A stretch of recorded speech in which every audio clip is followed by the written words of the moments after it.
Yeah, I think that's it. I think the actual challenging gameplay is done for now. Oh no! But there's still quick time events. It's Batgirl! Ow! No! Don't count your chickens.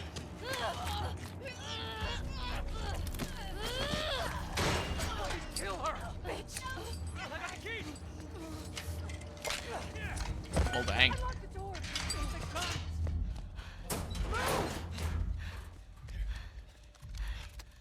Alright, come on, let's go! Hey, where's Abby? She's bit! Keep back! Hey, don't put that fucking thing in me! Hey! Abby tried to escape. She's down in the pillars. The pillars? Head down to the beach. You won't miss it. She's probably already dead.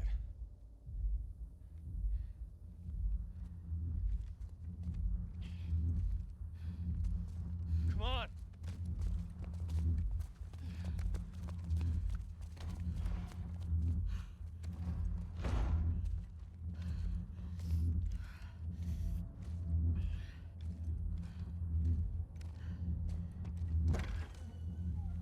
I'm not gonna load up there or anything. Alright, well. Yeah, all my HUD stuff is gone. I guess her injuries finally caught up with her after all that. So now I'm just stuck being injured. I can't. Like, I don't have any of my things anymore. Which tells me that things are pretty much done now. My injuries caught up with me. I can't even aim my gun anymore. We're just gonna be walking from here. Can I move forward, please? Oh, jeez. Took a hot second. Yeah, I think it's basically done now. It's a loading corridor. No. Time for you to fight 20 guys. No gun, no supplies. I can't wait. Yeah, thank goodness I didn't give a shit about this injury until now. Or else that segment would have been freaking impossible. But now I'm super injured and stuff sucks. I mean, I probably ate a lot of bullets. Can I uncrouch, please? Thank you. Jeez. Took me a few presses before it actually uncrouched me. I'm very slow now. Did because you kept failing, I assume here? Maybe some falls as well. Yeah, it really took the wind out of my sails. Dying over and over and over again. But, kept falling whenever you ran? Oh, by tripping there. Yeah, that'll probably do it. That'll probably scrape against that wound, I would imagine.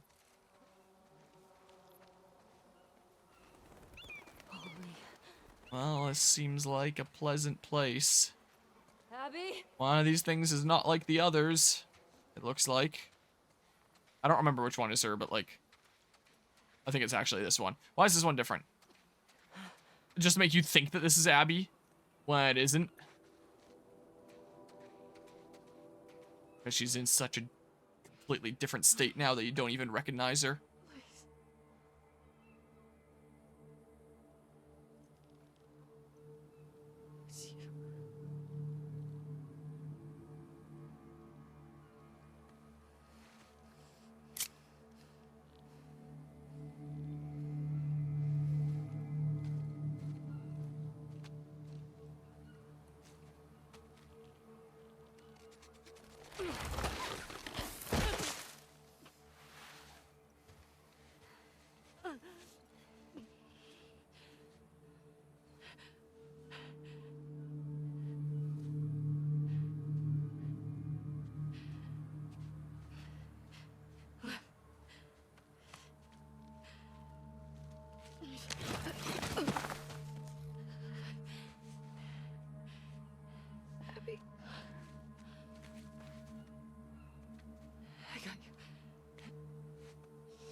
This way.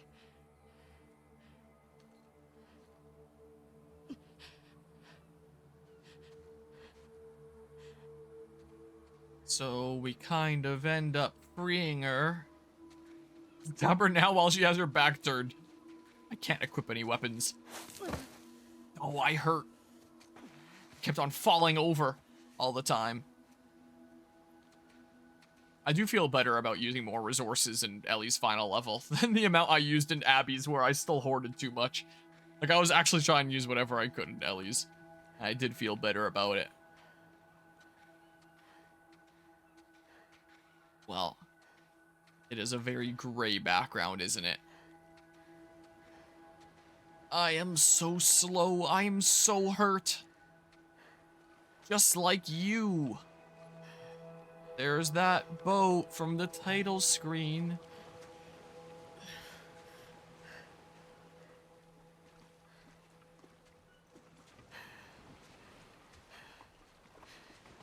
At least I think it is. It looks like it would be.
I can't let you leave.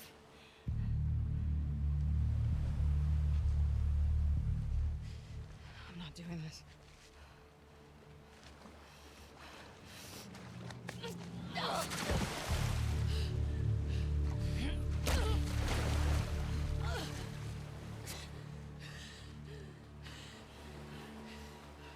No.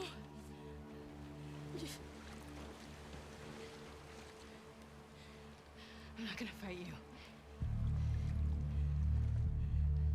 Yes, you will.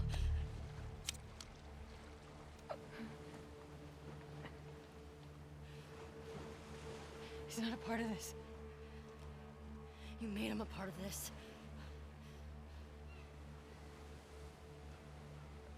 Okay.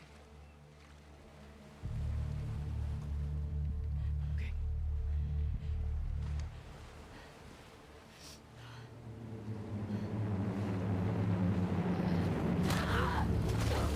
Yeah, so it's this segment of the game I guess I gotta mash. Time for what's mostly cutscene, I think, but just pressing dodge a whole bunch. Well, a whole bunch of mashing. Yeah, it's this segment. Here's a bit where a lot of people that played this game I know really didn't like Ellie, thinking that it was against her character to be threatening the life of a kid to get what she wanted. But yeah, it's a difficult part as a player, not in terms of challenge, like it's pretty easy to dodge and stuff, but it's difficult in the sense of like, hey, I don't want to do this, you know? Like maybe it'll be better in a show format where you just watch what unfolds, but in a game format where it's like you're actively doing this and you don't really have the choice to just not, it just kind of sucks because like, and like maybe that's the point.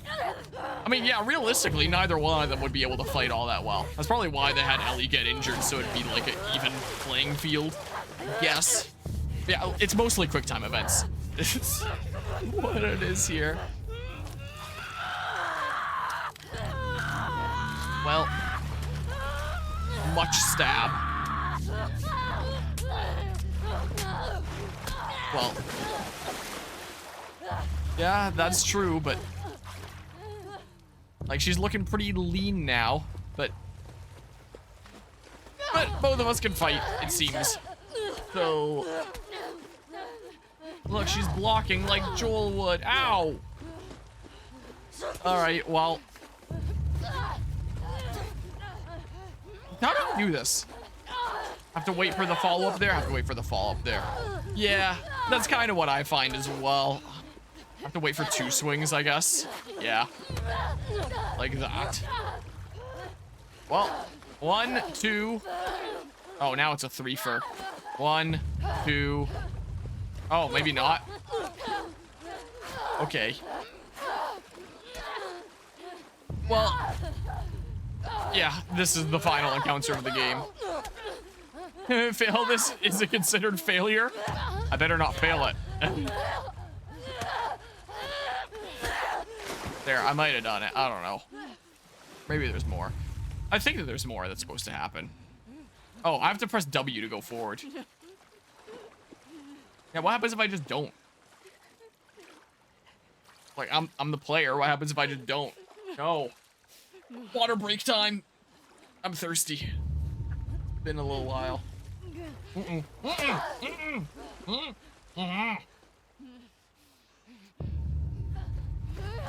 Damn you. It doesn't feel bad anymore.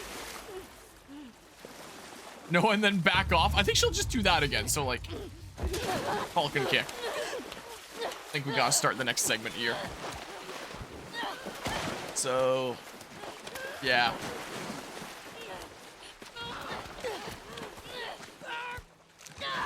Yeah, she definitely does look different.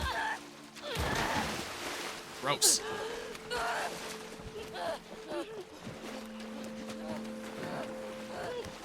So there's a nom. Alright, it's probably just cutscene from here.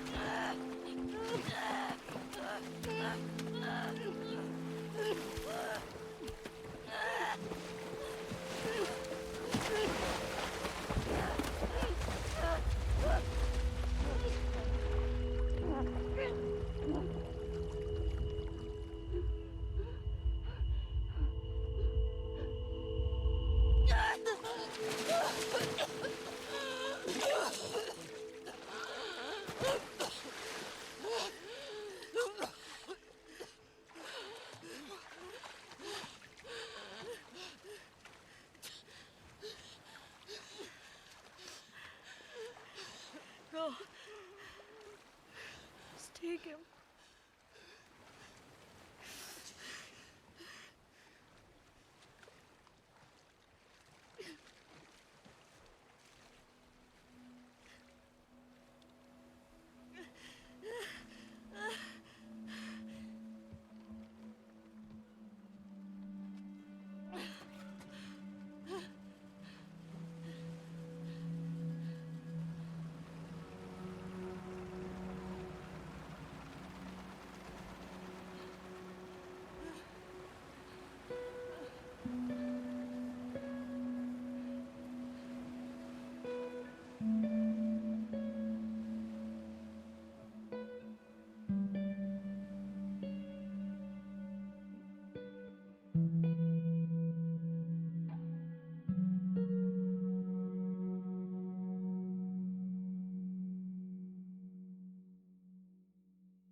Well, here we are. The end of the game. I got no more fingers. Well, at least I'm not locked to be super slow this time. Hello? Anybody home? Just cutscene.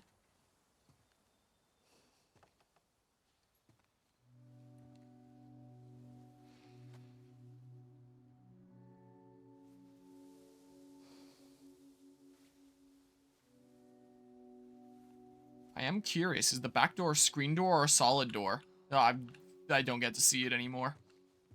We will never know what the truth is. Yeah, it's looking pretty empty. No bricks in the bathtub for one last chance. No rainbow dimension for one last chance either. Well, I don't believe it did. I'm not sure. Clearly lost a lot of muscle mass during that time. Would clearly be very quite starved.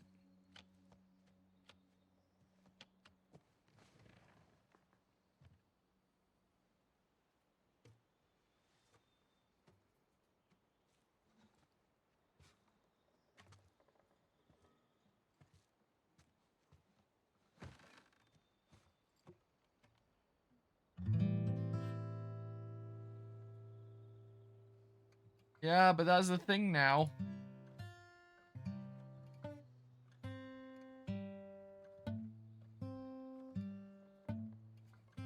Kinda need your left hand to play guitar.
What are you drinking? Coffee. Where'd you get that? Those people that came through last week. Oh. A little embarrassed as to what I had to trade to get it, but it's not bad.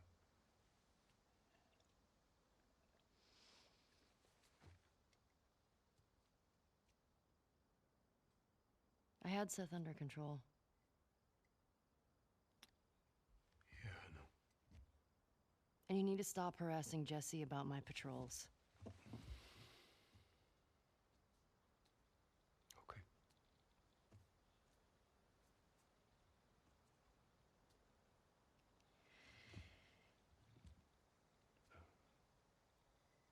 Dina. Is she your girlfriend? No. No, that was just one kiss. It doesn't mean anything. She just, I don't know why she did that. But you do like her.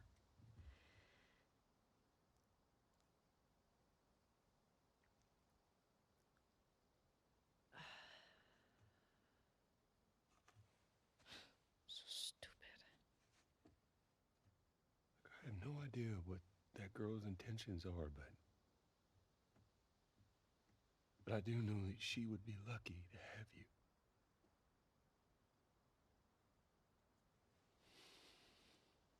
You're such an asshole. I'm not trying to. I was supposed to die in that hospital. My life would have fucking mattered.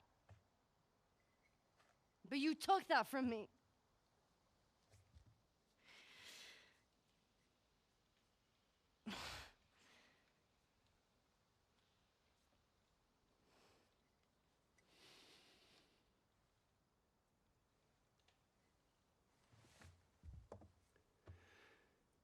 If somehow the Lord gave me a second chance at that moment, I would do it all over again.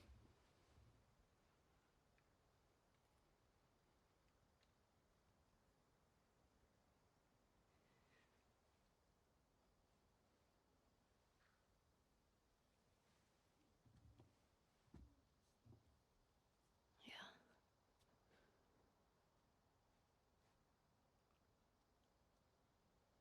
just... I don't think I can ever forgive you for that.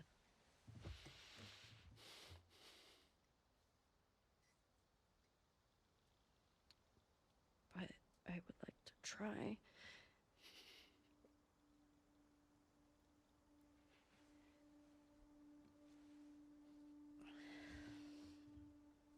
I like that.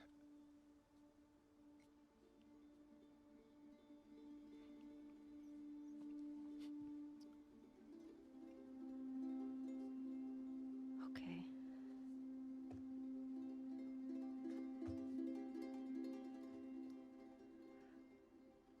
I'll see you around. Yep.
That is The Last of Us Part 2.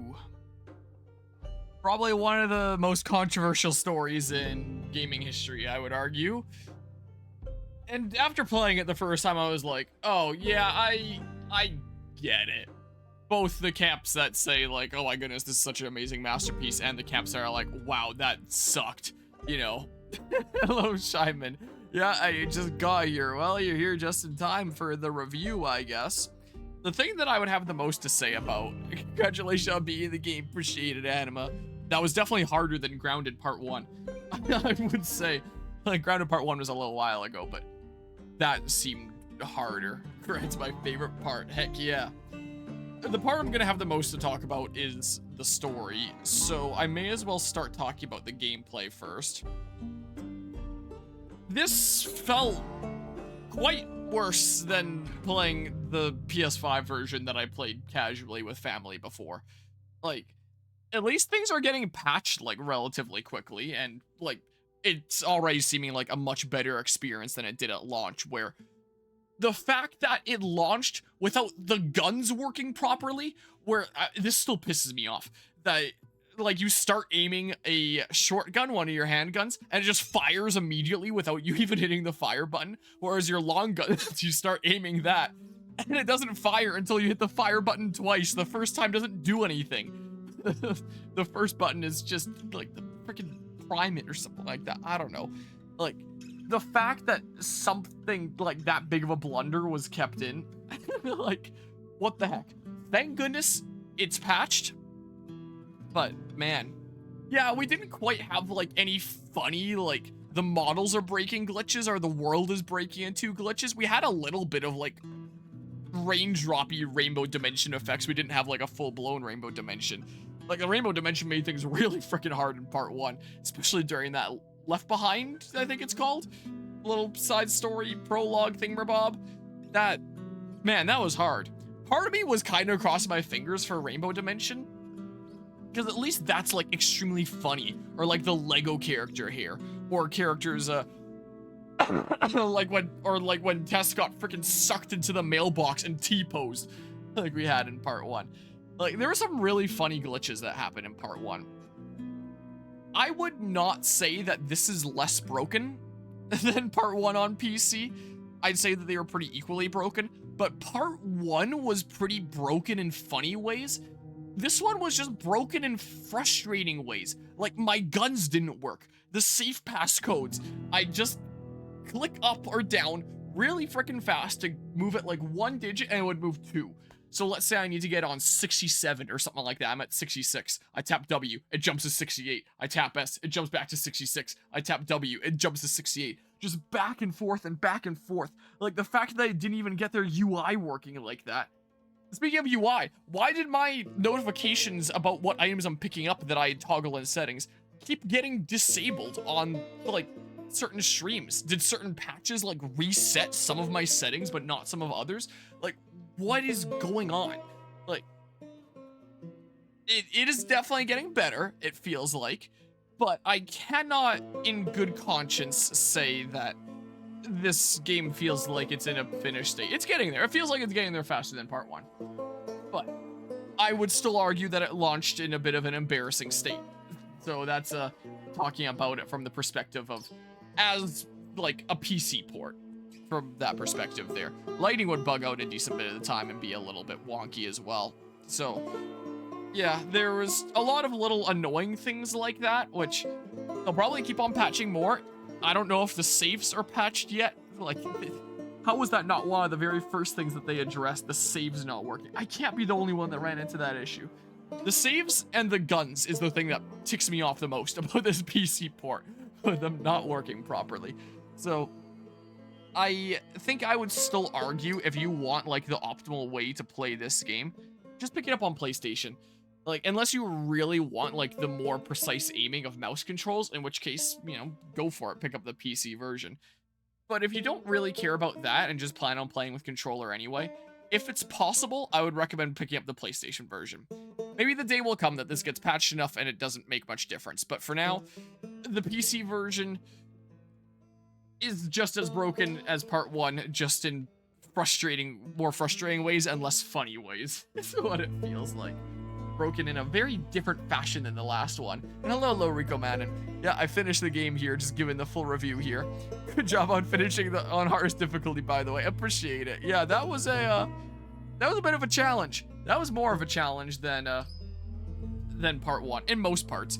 I don't know whether that final level on Grounded with all the Rattlers there, with that segment that I kept on retrying, was harder, or the final level, people and then zombies in that little mall area while dealing with Rainbow Dimension and Green Dimension was harder in part 1 in terms of final levels going.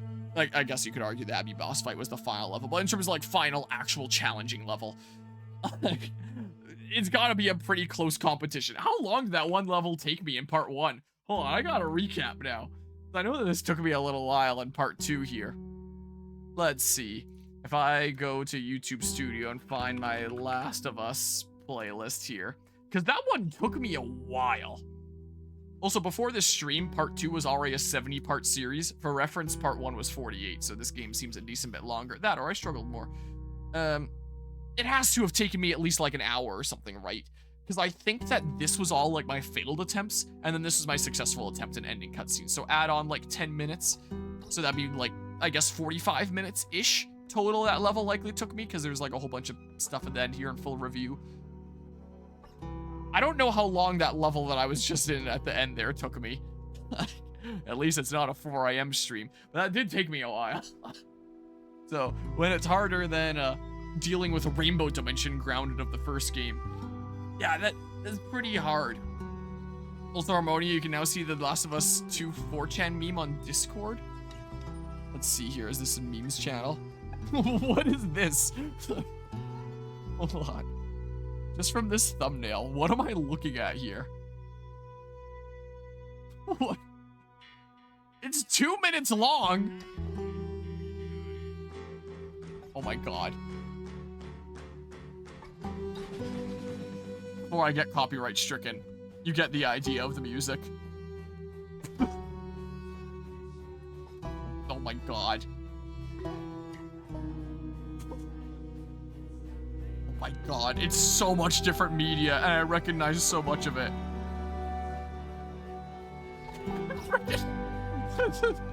Fighting there. What is this?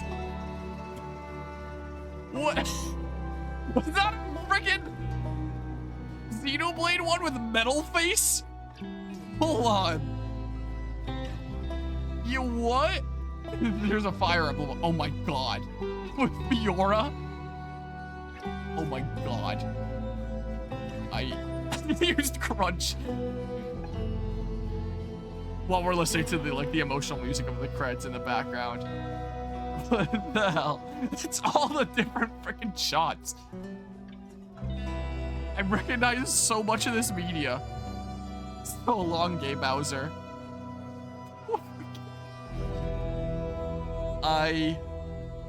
It's 3 minutes long. Freaking Plants vs. Zombies one. What the heck? I better talk some more before before I get copyright claim. I'm probably gonna get copyright claim for this anyway.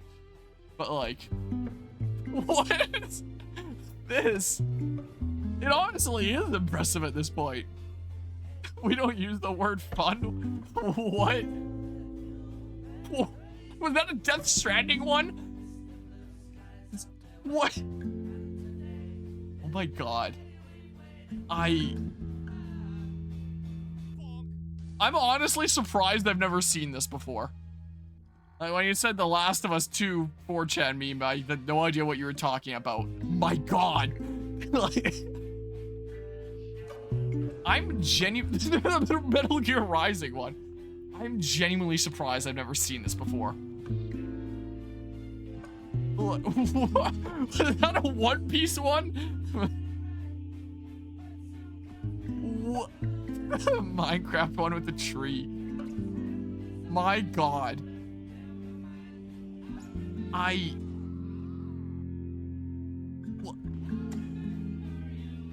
What? How much more is there? Another 40 seconds? Oh my, no. I'm gonna get freaking age restricted again. Just like the Rocky the Boat part already was. Oh my goodness.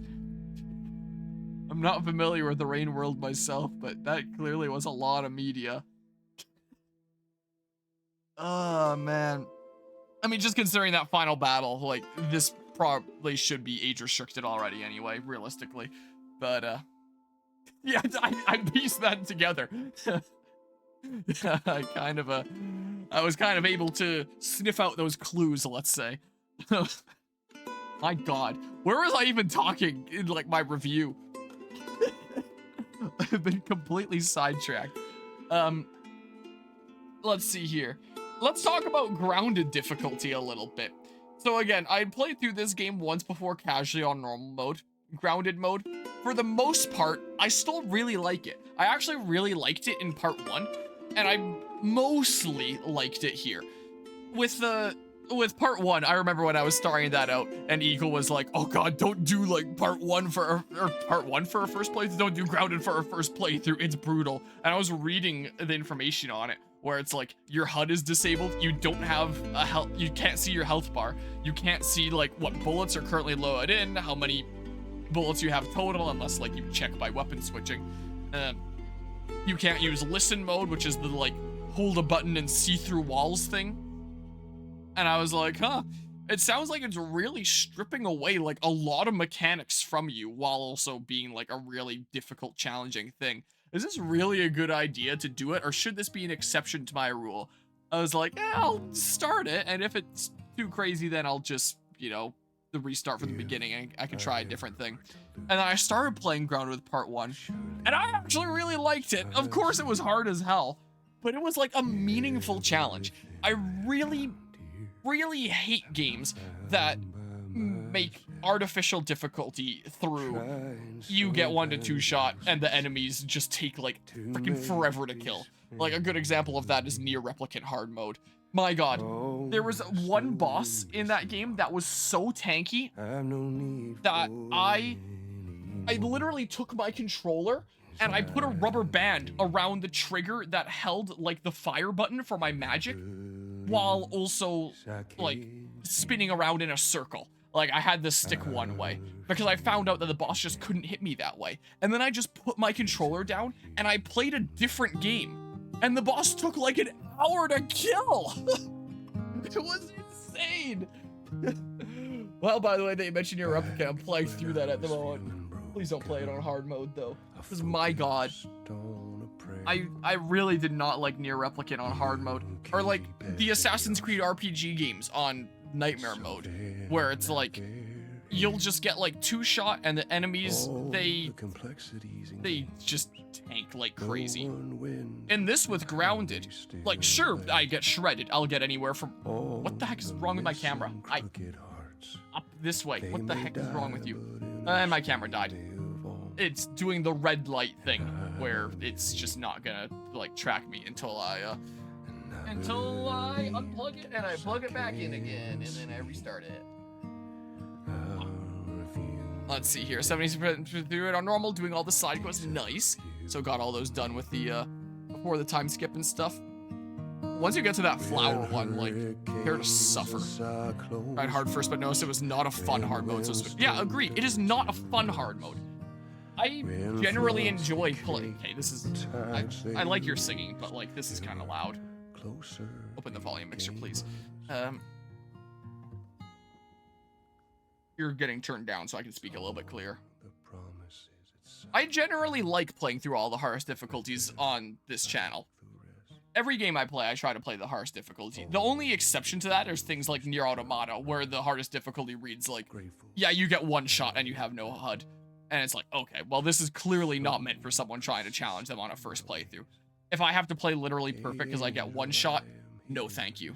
So I play the hardest difficulties 99.9% of the time. If something is literally just like absurd for the people that are the most diehard fans of the game, no thank you, because like I want fun hard modes. And I always give like reviews from the perspective of how good was that hard mode. And I actually really like Grounded, because even though I'll get like 1 to 3 shot, it's not like it's an action game where I'm constantly gonna be like eating hits or I have to dodge perfectly. Like, it can be a very stealth-based game, or I can go in guns a-blazing. There's different playstyles. You don't necessarily have to be eating damage. And the enemies die similarly fast. It kind of makes me think of Ghost of Tsushima lethal mode. I really like lethal mode on Ghost of Tsushima. That mode is really fun too. It's another mode where I get like 1 to 2 shot. Like I just get absolutely shredded. But so do my enemies. So if I'm playing well and I'm going around like taking out a bunch of them, it feels good. Because like 1, I'm killing enemies fast. And 2, I know dig 2 graves, trophy earned. What I had to do, complete the story, and dig 2 graves, complete the story on Grounded. I was looking at the top right first because I got that PlayStation trophy there. Because that was my first time doing it on Grounded. Heck yeah. Here, let's get some other tunes going. I'm totally gonna get copyright claimed here. But like, the lethal mode on Ghost of Tsushima, it feels good, you know? And that's kind of what's going on here with Grounded as well. How many people have beaten Metroid Dread on Dread mode, I wonder? Probably not a lot. I would imagine here. Yeah, let's do this. I'm gonna get copyright claimed by something here. I'm probably already copyright claimed by something in the credits there, so it's fine. Here, let's do this. This is just the first one that plays by default. So let's select this one and then click shuffle. That's what we'll do, my DVD stream playlist. Get some tunes playing in the background here. So, with Grounded mode, I really quite like it, because it's like, you know, I get completely shredded, but I also shred my enemies, so it rewards good gameplay to like a really good extent. Unlike things like Nier Replicant or Assassin's Creed Origins, Odyssey, or Valhalla, where it doesn't reward good gameplay to a greater extent. It's just like, hey, you have to try even harder to take them down because they just are a damage sponge to have fun. So it's like artificial difficulty in having to play perfectly for this extended period of time against like the one enemy. But with a mode like Grounded or Ghost of Tsushima Lethal, it just feels like the playing field is even. It feels semi-realistic. Like, obviously still not fully realistic. It's not like I can just eat some bullets, wrap a bandage around my arm, and then I'm good to go. But it felt very grounded, quite literally. And with part 1, I'd never experienced what the listen mode was like. I'd only experienced it as of, like, playing part 2 casually, bum rushing through the story to see what it was like.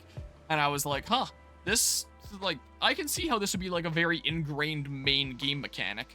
But I don't really want to use it that much. I don't think that's as fun. Of course, I would use it if I'm, like, bum rushing through the story. But I don't really have too much fun using it. Maybe that's just because, like, I played through part 1 on Grounded for my first playthrough, so, like, that's how I got used to it or something. But listen mode, as a reminder, is a mode where you hold some button. I don't remember what it is. I think it's one of the buttons. One of the bumpers. And then, like, you see people through walls. You see, like, their silhouettes within a range. You can't see, like, across the map, but generally people around.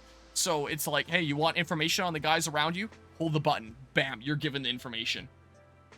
Like, cool, I guess. And then you can plan things out accordingly.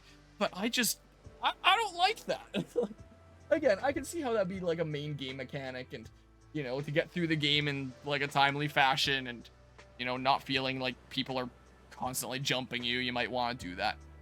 But I genuinely like the gameplay experience of just, like, turning up my volume, using freaking eagle vision here, and just, like, scanning the horizon, being like, okay, there's a guy there, there's a guy there, there's a guy there. This guy's going that way. If I throw this that way, it'll probably make them go out for that way, but I'm gonna keep an eye on them to make sure that they don't turn around, and all these variables that I have to keep track of. So what grounded mode really does, outside of, like, the damage that you do and the damage that enemies do, with the whole disabling the HUD, it's really not something where it's like, hey, you can't get by without these elements. It's meant to make the game brutally difficult. It just takes this information that the game would normally just tell you, and it puts that burden on your shoulders for you to figure out. It's like, hey, we're not going to tell you that information. Like, use your smarts, figure it out. And there are times where I would mess up and I wouldn't keep track of the information properly. Like, it happened a couple of times in part 1 of this game where I'd go to, like, aim my gun, I go to shoot it, and then it's like, click, it's not loaded. I'm like, oh shit, I forgot to load it. But then I die, I'm like, wow, that was very deserved. Like, it didn't feel like bullshit. That felt very deserved. I forgot to load the gun, you know? That is absolutely on me. So, like, the deaths would feel very, very deserved. And that's the way that it should be when I mess up. And it never felt like that much of a setback, because the checkpoints in this game are really not that bad at all. Like, each attempt that you try, you lose, like, you know, maybe 2 minutes or less or something like that, unless you're taking, like, a whole section, like, super slowly. Maybe you lose, like, 4 minutes at the most or something like that. So it's not one of those games that, like, super punishes you for dying either.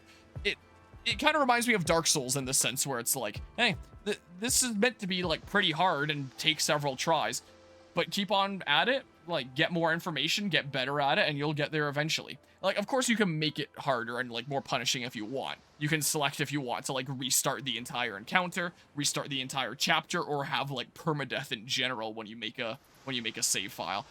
Like, I would not do that. So I guess you could argue I technically didn't play on the hardest difficulty because I didn't play with, like, 1 life.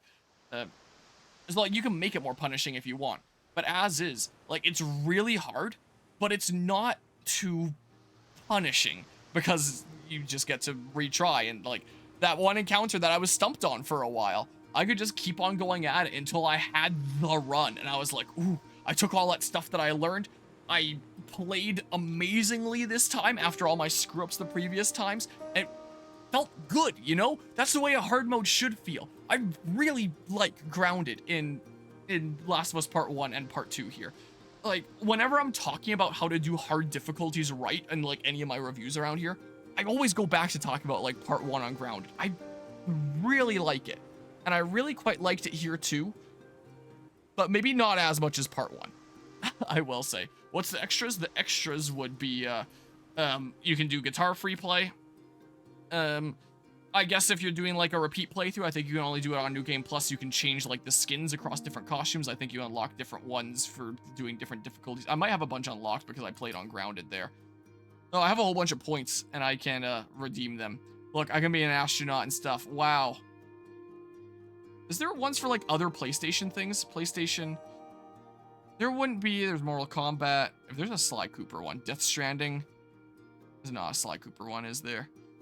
Lame. Play Ellie challenges and no return. There's no Sly one. Sucks to suck. And then you can get like weapon skins and stuff there. Let's see here. There's a bunch with Abby as well. Oh, maybe she gets a Sly one. Something. Twisted Metal. Getaway. Jack and Daxter. No. I know that. I'm pretty sure Jack and Daxter was another Naughty Dog thing, right? Maybe that's why that one's there. Man. So skins and stuff there. Gameplay is good if only the story was good. Siren, that old Japanese horror game, is that what that is? Change the appearance of the game. Headache! Oh my god. Graphic Afterlife. 8-bit. Oh my god. Watercolor. Dungeon. Void. Hot poster. Hey, we can get our Rainbow Dimension after all. 1960. Ditherpunk. Cool. Warm. Vibrant. All this stuff here. My god. There's all sorts of gameplay modifiers now. Mirror world. Mirror on death. Horizontally flip the world rendering every time you die. 50% game speed. There's game speed at 25% while aiming. Infinite ammo. Infinite crafting. I guess if you just want to go ham and like all out and stuff like that. Then it gives you the option infinite listen mode. Oh, I guess that gives you infinite range there. All player guns are one-shot kills. All melee attacks are one-shot kills. 8-bit audio, 4-bit audio. Helium audio? Xenon audio? The hell? You have options of, like, doing speedrun stuff that's tracked in-game, which is really cool for, like, speedrunners and stuff. Tears of the Kingdom should have been Mirror World, if only. So you can see, like, your, personal record potential time savings chapter best, which is quite cool. So, like, really handy for speedrunners there. There's model viewer. You can view the models and stuff if you unlock them. It's a whole nother thing that you have to load, and then you have to back out to the main menu, past another loading screen again. And then the credits again, of course. And then there's also, like, making of, where it's like you can play some of the levels that weren't quite put in the final game. / quite finished. There's concept art that I've been unlocking like crazy because I use them in my thumbnails. There's like some discussions about like how it was made and stuff like that. I bet Helium audio would go hard. It probably would. In case anyone wants to scan the QR codes and listen to these, then here, leave them on the screen for a second for anyone to pause and check it out. There's nothing like that for these, I guess. And yeah, I guess you can do over cinematics. Yeah, so they'll talk about the game and stuff there. So anyway, I generally really like Grounded. When I think of probably my favorite hardest difficulties in video games, I'll probably now think of Last of Us Grounded mode and Ghost of Tsushima Lethal mode. I really liked Ghost of Tsushima Lethal. I'm gonna turn the tracking back on here so the camera comes over a little bit. But I think I liked it more in part 1 because there's accessibility mode in this game that turned into AC game. How what? I think I liked it more in part 1 because I think in part 1 it felt more fair. I don't know if it's a weird PC port thing or because again, just bum rushing through on like a normal kind of mode playing it before on PlayStation. But the enemy vision felt very odd in this. Sometimes they wouldn't see me when I was like right next to them. I would be like very oblivious even during some of those segments at the end. And other times they would just have their spidey senses go off and know that I was there, or just like somehow see me through a wall. I think I have a really good clip example of this. Like you could make the argument like, oh, maybe it was just someone else seeing me than I thought it was. Like maybe someone saw me from like around the corner who I didn't see. No, there are people that would just see me through the wall sometimes. Let's see here. I took a bunch of clips of this game because it's enemy wall hacks. Here, this clip.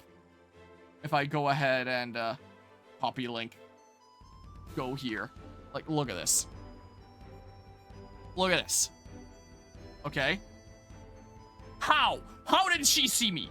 So clearly she's the one that sees me, the person that's right here, because she's the one that flinches and is like, oh, there's someone there. But realistically, how? Here, let's put it at 0.25 speed. Look at this. So I start to move. In a sec here. I'm still completely covered here. There's no way she'd be able to see me. Her head is on the other side there. She sees me. Like, actually, what the hell? I genuinely don't understand. She sees me, and then the entire camp is after me. From that. Got wolves here. Like, I don't understand. Most of the time, it felt fair. Like, it wasn't like it was constant bullshit. Most of the time, it was like, okay, yeah, it makes sense that they saw me there. I get it. I messed up. And if you mess up in a video game, if something bad happens, you should feel like you messed up. That was the case most of the time in this game, where it's like, yep, I messed up. I can see where I went wrong. Like, that's on me. But there were times where it's like, what? Excuse me? Okie doke, enjoy the lurk there in the meeting. So, like, the enemy vision just felt like a bit unpredictable at times. That one in the hospital leading up to Nora, where I'd grab that one guy and it seemed like the other guy saw me taking him down past the pillar with his spidey senses. That one still pisses me off too. Like, So I think I did prefer Grounded with part 1 just because it felt more fair. Here, again, I don't know if it was like weird PC version weirdness or that's just the way the game is on Grounded, but there was a fair amount of times that the enemy vision did feel kind of bullshit. Like, I don't get it. At the beginning of the human segment in Santa Barbara there, I don't know how that one guy that I would always take down and take the axe of didn't see me going around the corner early a couple of times when he was looking right at me. So it goes both ways, where sometimes it seems like they absolutely should have seen me, but they just didn't. And times where they absolutely shouldn't have seen me because there's a wall in the way, but somehow they see me. I wasn't even making like a loud sound or anything. I was just like, somehow they know, you know? Oh my god. I just got it now. Abby Juices? That's why she looks so weird at the last fight scene? Abby Juice. What? I mean, considering some of the things this story does, I don't know if I necessarily want to be thinking about Abby's juices. Yeah, what? Anyway, so I did generally like Grounded in this game, but it did feel a little bit bullshit with the enemy detection at times. Most of the time, it worked the way that I would have expected it to work. But sometimes it was bullshit. Like, so I wasn't a super big fan of that. Is that everything that I wanted to mention about Grounded? Roids? Oh, could well be the case. To get that swole in a post-apocalyptic world. Also, with the thing that was described in the radio broadcast and the boat being here, you have the implication that Abby and Lev made it safely to their destination and met up with the Fireflies and stuff. I think that's probably everything that I wanted to mention about Grounded. Loose hair on my pant leg there. I guess I'll just talk about the game in general a little bit. Get the gutter out of the sand. Hey, don't blame me, blame the game for being the way that it is. With the gameplay in general, it is really clean. Like, again, like I already talked about like the issues that I had with like Grounded being weird and like the weird PC port issues. So like, considering that we already talked about that and like that's all out of the way, the gameplay does feel really clean. Like, if you see one of the early trailers for Last of Us Part 2, which has Ellie in that one Seraphite segment that has you going up the parking garage, jumping across into the shops and fighting, like, the one melee guy, like that segment there that was shown in a trailer. It looked in the trailer, like, very cinematic, these encounters, where it's like you're diving, you're attacking from, like, a dive position, shooting, dodging and countering, and as you're doing like attacks, it uses the environment around you, where it's like you put someone up against a counter or a wall and give them a smackaroo. Like, the combat of this game is very cinematic, and looking at that trailer, it's like, oh, that's just because it's a trailer. No, that's the way the game actually just plays. So, like, there's a lot of games that I feel like are very standard in their combat and like are still kind of fun and stuff like that, where it's like move around, cover, shoot, stuff like that. Or something like Assassin's Creed where it's like there's a whole bunch of melee. Like I've been playing Assassin's Creed Valhalla recently, and like different abilities that you can use and stuff like that. But, you know, it's just pretty basic standard kind of stuff. This feels a lot more realistic in the way that everybody moves and the different options that you have and everything. Like, I think the first time that I was wowed by a game's attention to detail and like subtle animations was maybe when I was playing Astral Chain in 2017, where like I grew up playing a lot of Nintendo games here. I know that Nintendo's never really pushed the very boundaries of, you know, what you can do. Like in terms of their games, where it's like you wouldn't be expecting like every single subtle little animation kind of thing. So when I was playing Platinum Games' Astral Chain, and I was just like casually walking around, and I would turn around and my character wouldn't just pivot on the spot and have their legs literally shift like that, where the character instead would actually be like moving their legs in a realistic way. Like if I'm turning slowly, like they actually turn their legs slowly like that, or if I run one way then start going the other, like they actually adapt in like a realistic way and not just like a generic animation that's always gonna play in the exact same way. Like their legs were moving in a way that I was like, holy shit, this actually feels like movement. And ever since then I've started paying more attention to that kind of movement in games. And that just, did the director of Astral Chain leave Platinum? Oh man, I love that game. That game rocked. So whenever a game does like really high attention to detail and animation, stuff like that, I just really appreciate it. And when it's so deeply ingrained with the gameplay, where it's like, you can crouch, you can dive into prone, you can shoot from that immediately. If you're in prone, it's gonna take longer to switch weapons, but you can still switch weapons there. You can shoot people in the head for a headshot kill, or you can shoot them I didn't do that much of this, but you can shoot them in the leg and that'll cripple them, and you can come up and then like finish them off with a melee strike. And if a zombie's charging at you, then maybe that's the better thing to be doing. I kept on going for the headshot more often than I should have because I want to conserve stuff with grounded again, but you have the option of shoot for the leg, and then they, you know, they get crippled down and are vulnerable for a melee strike. The enemies that actually feel like they would be like coordinating, where it's like, whoa, west side, circle around, can't have gone too far, and it feels like they're actually, you know, planning instead of just being like generic guards. Like look at something like, also directed Nier Automata. Oh, interesting. Like if I think of generic guards, I'll think of something like a lot of the Assassin's Creed games, for example, where like in some of the games, maybe you have like a guard that goes and rings an alarm bell when they find someone dead. But a lot of the time it's just like they see someone dead. Let's patrol and search the area. Didn't find anybody. Let's go back to our generic patrol route and like not tell any other guards that anything happened. Like, and it just feels very robotic. It feels very video gamey. Background music am I playing? This is Pokemon Mystery Dungeon remix by Zame, is what this be here. Here's this one. I don't know why I'm apparently number 3 of the people that clip on this channel. I don't know who the heck number 1 and 2 are.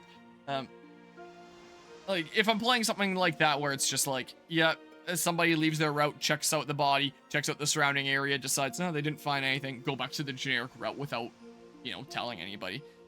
It feels very game-like. And I mean, there's nothing inherently wrong with that, but, you know, it doesn't feel that natural. It's an issue that I take with some of the Assassin's Creed games. But in this, where it's like they find a body, and they're like, oh crap, we've got a man down! Like, they can't have gone far. We gotta search around and find them. And then their patrol routes permanently change from there. And it feels, you know, a lot more realistic. Or, I mean, causing a distraction with, like, a bottle or a brick or something like that. Where it's like, go check it out. I've got your back. Where it's like, it's not one of those games where all the enemies are just gonna crowd around the source of the sound and form like a clump. It'll be like 1 or 2 people that go and check it out, while the other keep a lookout and have actually got their back. And it feels so much more realistic like that. It feels like you actually need to outsmart living people and not just like stupid AI. So I really appreciate that in terms of just like the realism and just like the fun gameplay and immersion and stuff like that. Like across the way that the enemies behave and like the cinematic combat with all the different options that you have, the way that like melee attacks will use the environment, you get hit with a bullet, you get knocked down, you can choose whether you want to try to climb back up immediately or shoot while you're on the ground and get like a counter attack. Or when you grab a guy, for example, where it's like you have the options of stealth takedown, maybe someone sees you and you can try to shoot them and then either melee take down this person, or if you're in a rush, you can shoot them too. Like, there's so many options and I really quite like that. Like, I think of a game like this and I'll just think of a pretty generic, like, oh yeah, like avoid enemy detection, take cover, shoot, and stealth takedown if you get close, and that's your options. But like the options in this are really good, and like when you're playing good, it feels really good. Like when I did that successful attempt on that really hard final level, that feels good. I feel skillful for making use of all the different options that the game gives me. I do wish that it told me about some more of these options. Like, I didn't know that when you grabbed somebody that you could shoot them as well, because if you aim, then you're aiming like forward in front of you at someone that's in front of you there. It seems like the only option is to melee take down the person that you're actually grabbing. Yeah, it turns out the way to shoot them is the quick throw button. Because, yeah, if you hit the regular shoot button, like, is not gonna do anything there. It could be the melee attack if you have it, like, mapped out the way that I do. Or, no, I don't think it'd be mapped out that way on controller. I think square is the melee button on controller. The point is, like, maybe it does work like that on controller or something like that, where you just hit the shoot button without aiming and then it gets them. I don't know. But at least here on PC, you can't just hit shoot, because like shoot is something, the button that shoots if you're aiming is something different if you're not aiming. So I do wish that the game told me that. Maybe it would if I was like playing casually and paying attention to tutorials. I'm sure there wouldn't be as many tutorials with grounded mode. I don't know.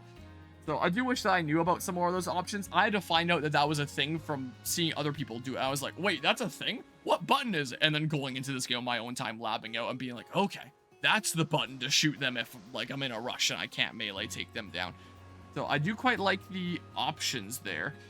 What else was I about to say? I was about to have like a criticism about it, and now I forget what it is. Oh yeah, the grabbing. I don't know if it's a, that's another thing that I can mention about grounded. I don't know if it's a grounded mode thing, but I'm pretty sure in part 1, you could grab an enemy if they weren't like already like aggroed on you. Like if they didn't know that you were there, you could grab them if memory serves here. Here, that is no longer the case. You can only really grab them if they don't know you're there and their back is turned. And I guess you can grab them if like they've just turned around to see you as you're in the middle of grabbing them. But it felt very inconsistent and weird. Like, I get that if somebody like has their weapon, they're going around the corner where like I'm hiding here, anticipating me to be there, come around the corner and immediately point their weapon, that like I wouldn't be able to grab them. That makes sense. I'm fine with that. That is a-okay. But when I'm at someone's side instead of right behind them and I can't grab them, that's a bit frustrating. Or if I'm on like this lower ledge and there's an enemy up above that's getting ready to jump down, if they jump down and land right beside me, I can't grab them. I can only loud option melee them from there or shoot them or whatever the heck. But if I'm crouching behind like a shimmy spot, a little gap where an enemy has to shimmy through to get past, that I can grab them from, even if they're facing right at me. Like if they have to shimmy through this way and I'm right here, like they shimmy through and they go, whoa, as they see me, and I can grab them anyway. Even though like you would think in that situation that you probably wouldn't be able to. So why can I grab them in that situation and not somebody unexpectedly dropping onto me? Like, you would think if someone just landed that, surprise, there's a person there, would realistically be able to grab them. Why can't I grab them? But yet I can grab them if they're shimmying through and just looking right at me? Like, I don't get it. And the grab felt kind of inconsistent at times, where it's like I would have to be like right behind them. Like from the side would be very hit or miss, is what it felt like. So I do wish that there was a little bit more consistency with the grab. I don't know if that was just like a grounded thing or something with this game in general, but there are absolutely times that my grab realistically should work. Like, I would think that if I was jumping over a ledge and landing right beside someone that I didn't know was there as I was hopping down, that they would be able to get the jump on me and grab me. Like, I would think. This game doesn't seem to think so. So I found that a little bit frustrating, the kind of inconsistency with the grab. So that I didn't like. I don't know if that's a regular game thing or a grounded thing. Like, again, I agree with the decision that you should not be able to grab in like every circumstance. Like if they anticipate you to be there, they're already aiming around the corner. Yeah, you wouldn't be able to grab them. They're already anticipating you. They'd be able to jump back. But come on, jumping over a ledge or just getting them from the side a bit, I should be able to grab there. So I found that a little bit frustrating. I wasn't a big fan of that. Anything else to mention about the gameplay here? It kind of has to do with gameplay and the story, but the whole prologue back and forth switching between Ellie and Abby, and then doing 3 days of in Seattle as Ellie, and then all of a sudden, yeah, all that progress, never mind. You're starting from scratch. You're playing as Abby now, doing 3 days in Seattle. And then, goodbye. There goes your pack on the island. All of a sudden, you're back to Ellie now. Oh, now you're back to Abby again, and you have this stuff. Okay, should you stock up because you're going to be playing the game for a while? No, you get taken in, and now you're back to Ellie with, like, your pack from before. It just doesn't feel good gameplay-wise when you're stocking up all these resources, and you have, like, your skills that you've been filling out and your inventory that you've been establishing, and at whatever point in the story the game decides it's time to switch, that progress is just gone. You don't know if you're gonna get it back or not, and now you're starting with like a different inventory. Yeah, it didn't warn you with that.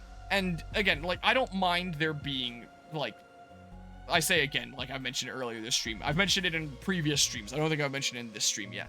I don't mind there being the 2 stories with Ellie and Abby, but I think that it would be better served as like 2 different save files. So it's like you're making progress with both different save files, and you've got like your own set of skills, your own weapons and stuff like that. By the time I'm playing Ellie again at the end, like I remember playing casually, I was like, okay, what the hell are my weapons and skills again? Like, I genuinely don't even remember.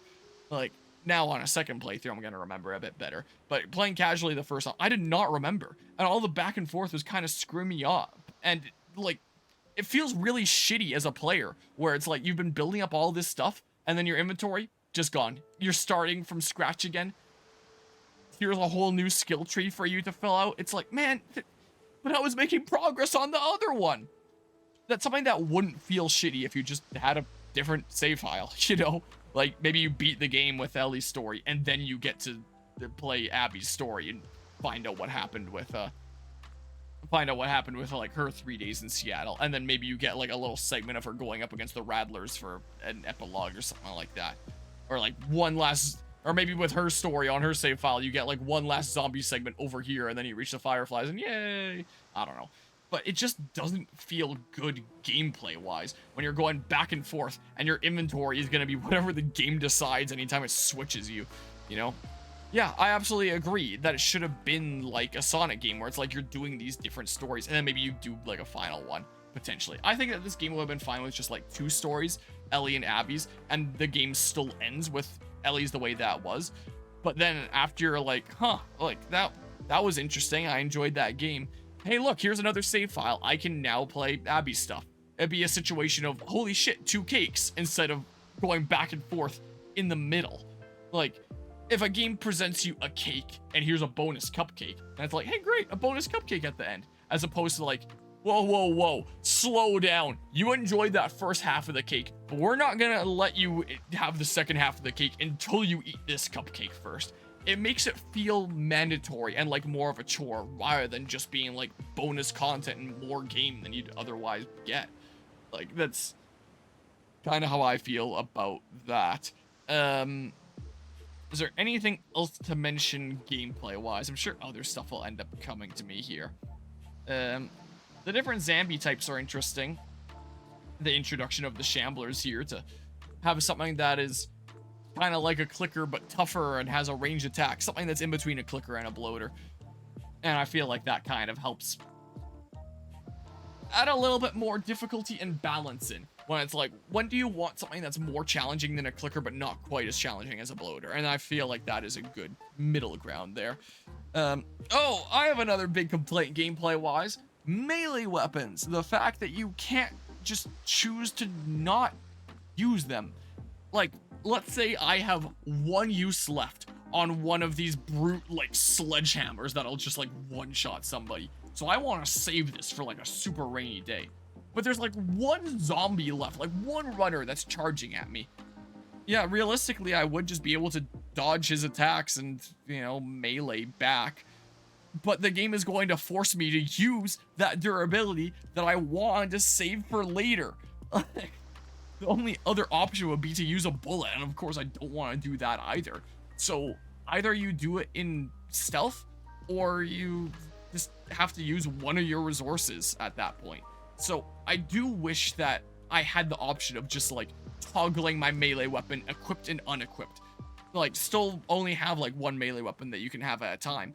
But then when you want to preserve that durability on that like really good melee weapon, because there's just one guy left that you can punch out, give me the option to just punch them out instead of being like, oh, there's one runner coming after me that's super easy to deal with. Guess I'll just use my insta-kill thing because the game didn't give me an option to just not use that friggin' insta-kill thing.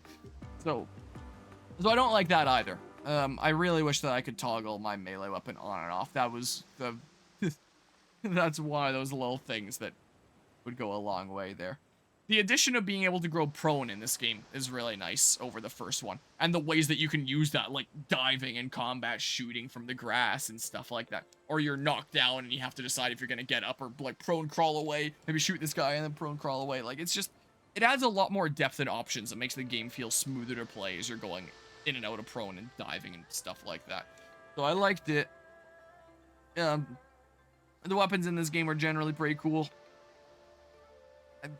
Yeah, I don't know here. The funny weapon quirk that Ellie won't use more advanced weapons she can loot from the enemy. Yeah, that's how it goes in a lot of video games, isn't it? I think this is a Vetrom Genshin remix. Interestingly enough, at a recent Taekwondo festival that I had gone to, one of the other school's demo team did a demonstration for, like, one of the demonstrations they did was to Genshin Impact music. Anyway, now is that all the things I want to mention about the gameplay? Maybe more stuff will end up coming to me. I do wish that I could hold more throwables instead of being like, hey, I'm gonna use my throwable. I don't know when the next time I'm gonna get one is because they are very useful. Those balls and bricks. If I could hold like 2 or 3 at a time, I'd be very happy.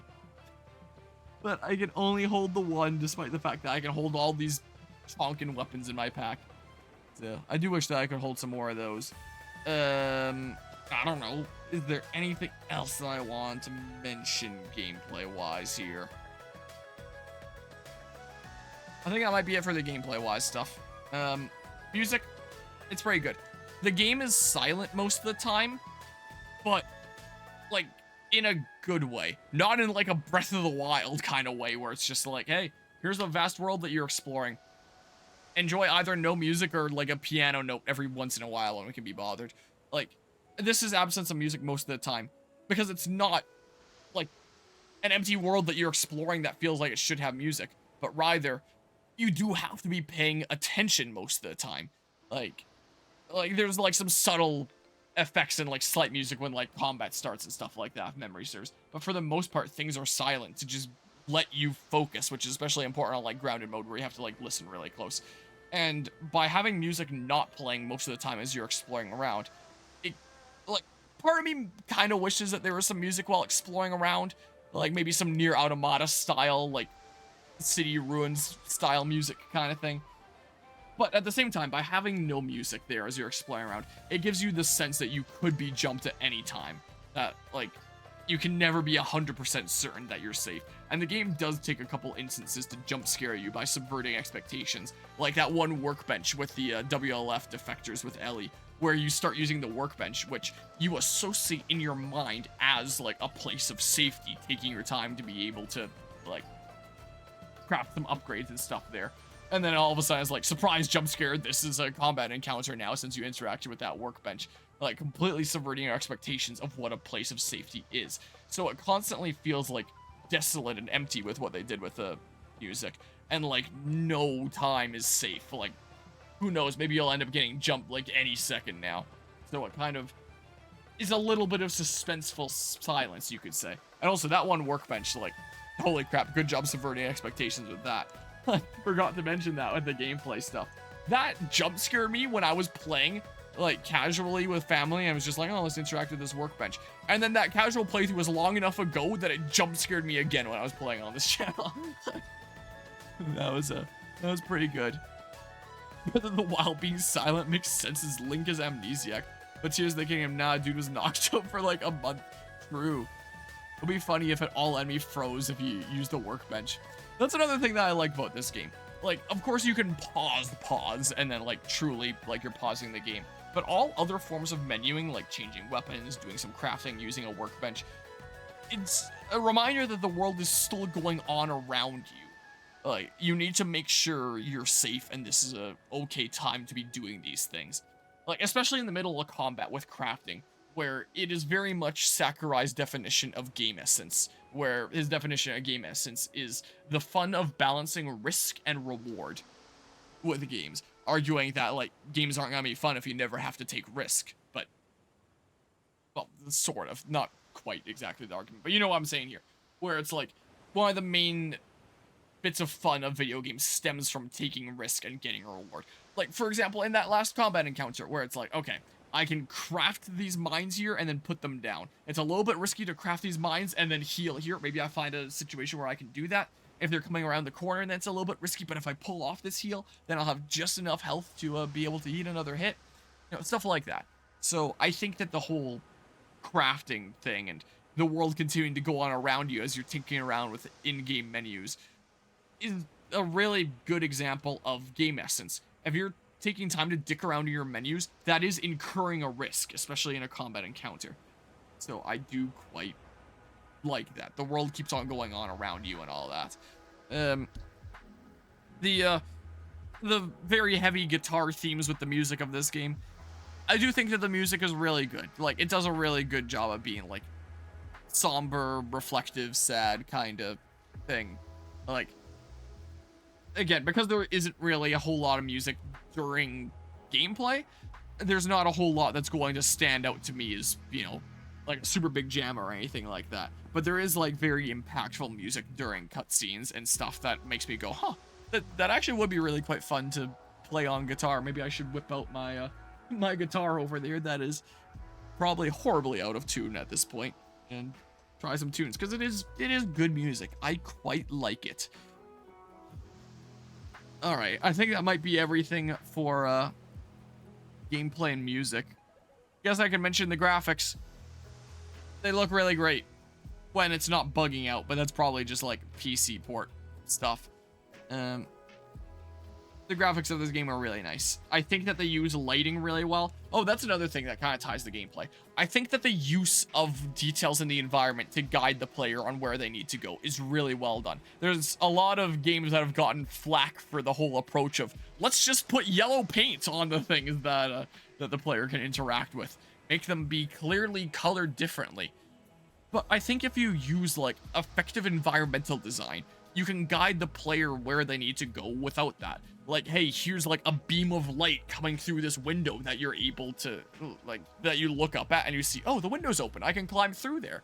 Or, like, the room around here is dark and here's like a little bit of light coming out of that vent and it's like, oh, okay, well, time to go through the vent. Stuff like that, where it feels natural, not like someone went around here with, like, yellow paint that they were smearing all over the place. So, like, if there's something like yellow paint, like, sure, it makes clear what you have to do, but it doesn't feel like you truly discovered it yourself. It feels like you're just going to go do the thing that the developer told you to do, as they're, like, holding your hand and saying, like, yep, that's the thing you go interact with. But if the developer guides you through more subtle ways, like light peering through and, like, very key details in the environment that do funnel you a certain way, it feels like you discovering it. It doesn't feel like the developers just told you, hey, this is what you do, go interact with it. You still have, like, your own sense of discovery with it. Like, you can take the credit for it. Like, you put in this work and you discovered the way that you need to go. Like, oh, I see, that's where I go. As opposed to, oh yeah, the yellow paint, they're telling me I gotta go there. So, like, they're still shepherding you the ways that they want you to go, but they're doing so in a way that it makes it feel like you're the one responsible for discovering the way forward instead of it just being told to you. And I like that approach to environment design. So in regards to graphics and gameplay, I think that is something that this game does very effectively. Is the character saying gotta go there as a form of navigation good? When you're stumped for a while in this game, you do have the option of hitting hint, and then whoever's with you, or like your character says, yeah, gotta go there. And that can be helpful if like someone can't find their way and just wants like a hint. Fuck yeah, you don't get to see my answer then. I mean, you probably won't hear this answer then. But in terms of generally go there on the map, I think that that's fine. In terms of, like, actually there in the environment, I do like being able to discover it myself. It's just Elden Ring Night Rain ad. Nice. I'm gonna be playing a whole bunch of that at Megaland. Speaking of, I have an update about Megaland since the last time I streamed this. Turns out the dates were wrong. The main Megaland organizer had announced that there was, like, an event going on the playground outside the community hall on that Saturday. And I looked it up out of curiosity. I found that there was another event at the community hall on the Saturday, but it sounded like it was in the hall. So I reached out to him and I was like, what's going on? This event sounds like it's in the hall as well. Like, huh? Or is this going to be outside the hall? What's going on? And then he checked his dates and he was like, oh shit, I reported the tentative dates, not the real dates we had booked. So May 24th to 26th was the dates that they wanted Megaland to go on. And so that was like the tentative dates they had marked in the calendar. But the hall couldn't be booked for that time. There was other stuff being booked, namely this other event on Saturday. And it actually got booked on May 30th, 31st, and June 1st. So now there's kind of a late announcement, less than a week away from when people thought the event was going on, of, oh, it's not actually going on this weekend, it's going on the following weekend. And now there's a lot of people who can't come. I'm sure that there's people that probably took time off to be able to make it for that weekend that now it's not even the weekend it's going on, so bit of a situation there. So I probably will actually discuss the final episode of the TV show before playing No Return at Megaland, because I have a whole nother week before the event now. So next time I stream this game, I can do the Lost Levels and talk about the final episode of the TV show. And then at Megaland, we can do No Return instead of the final episode of the show coming out, with the final episode of season 2 of the show coming out, like, after Megaland's already over. And since it's the following weekend, that means that Elden Ring Night Rain comes out that Friday, and we can actually play it at Megaland, and now I might have to shift my priorities from Super Paper Mario to playing a shit ton of Elden Ring Night Rain at the event. So anyway, that's the updates on that, and how it connects to Last of Us here. And I also have more time to get through more games here before the event. Like, maybe I'll be able to beat Binding Blade a bit easier before Megaland starts. So yeah, the use of like environmental information I quite like. If you're taking too long, like, you can choose the hint. You can also just choose not to do it, but like, that's their way of ensuring that you keep on being able to press forward if you can't find your way, which is nice. I think that's a good way to handle it. I can't fault them for that. So graphics are pretty good, and the use of the environment to help you figure out the way forward is really good. And I mean, even just like environmental storytelling with, you know, the different things that you can see that have gone on, different corpses, this group, and notes and stuff like that that tell their own little sub-stories. Like the bit with the boat that we went to on the way to the aquarium as Abby, where you find out about like the mutiny that happened and the person that went around like shooting people with a crossbow and stuff like that. So you find all these little tidbits and stuff like that. But yeah, an okie doke anima, appreciate you stopping by and hanging out. Hope you have a good rest of the night there. What the heck is PlayStation overlay?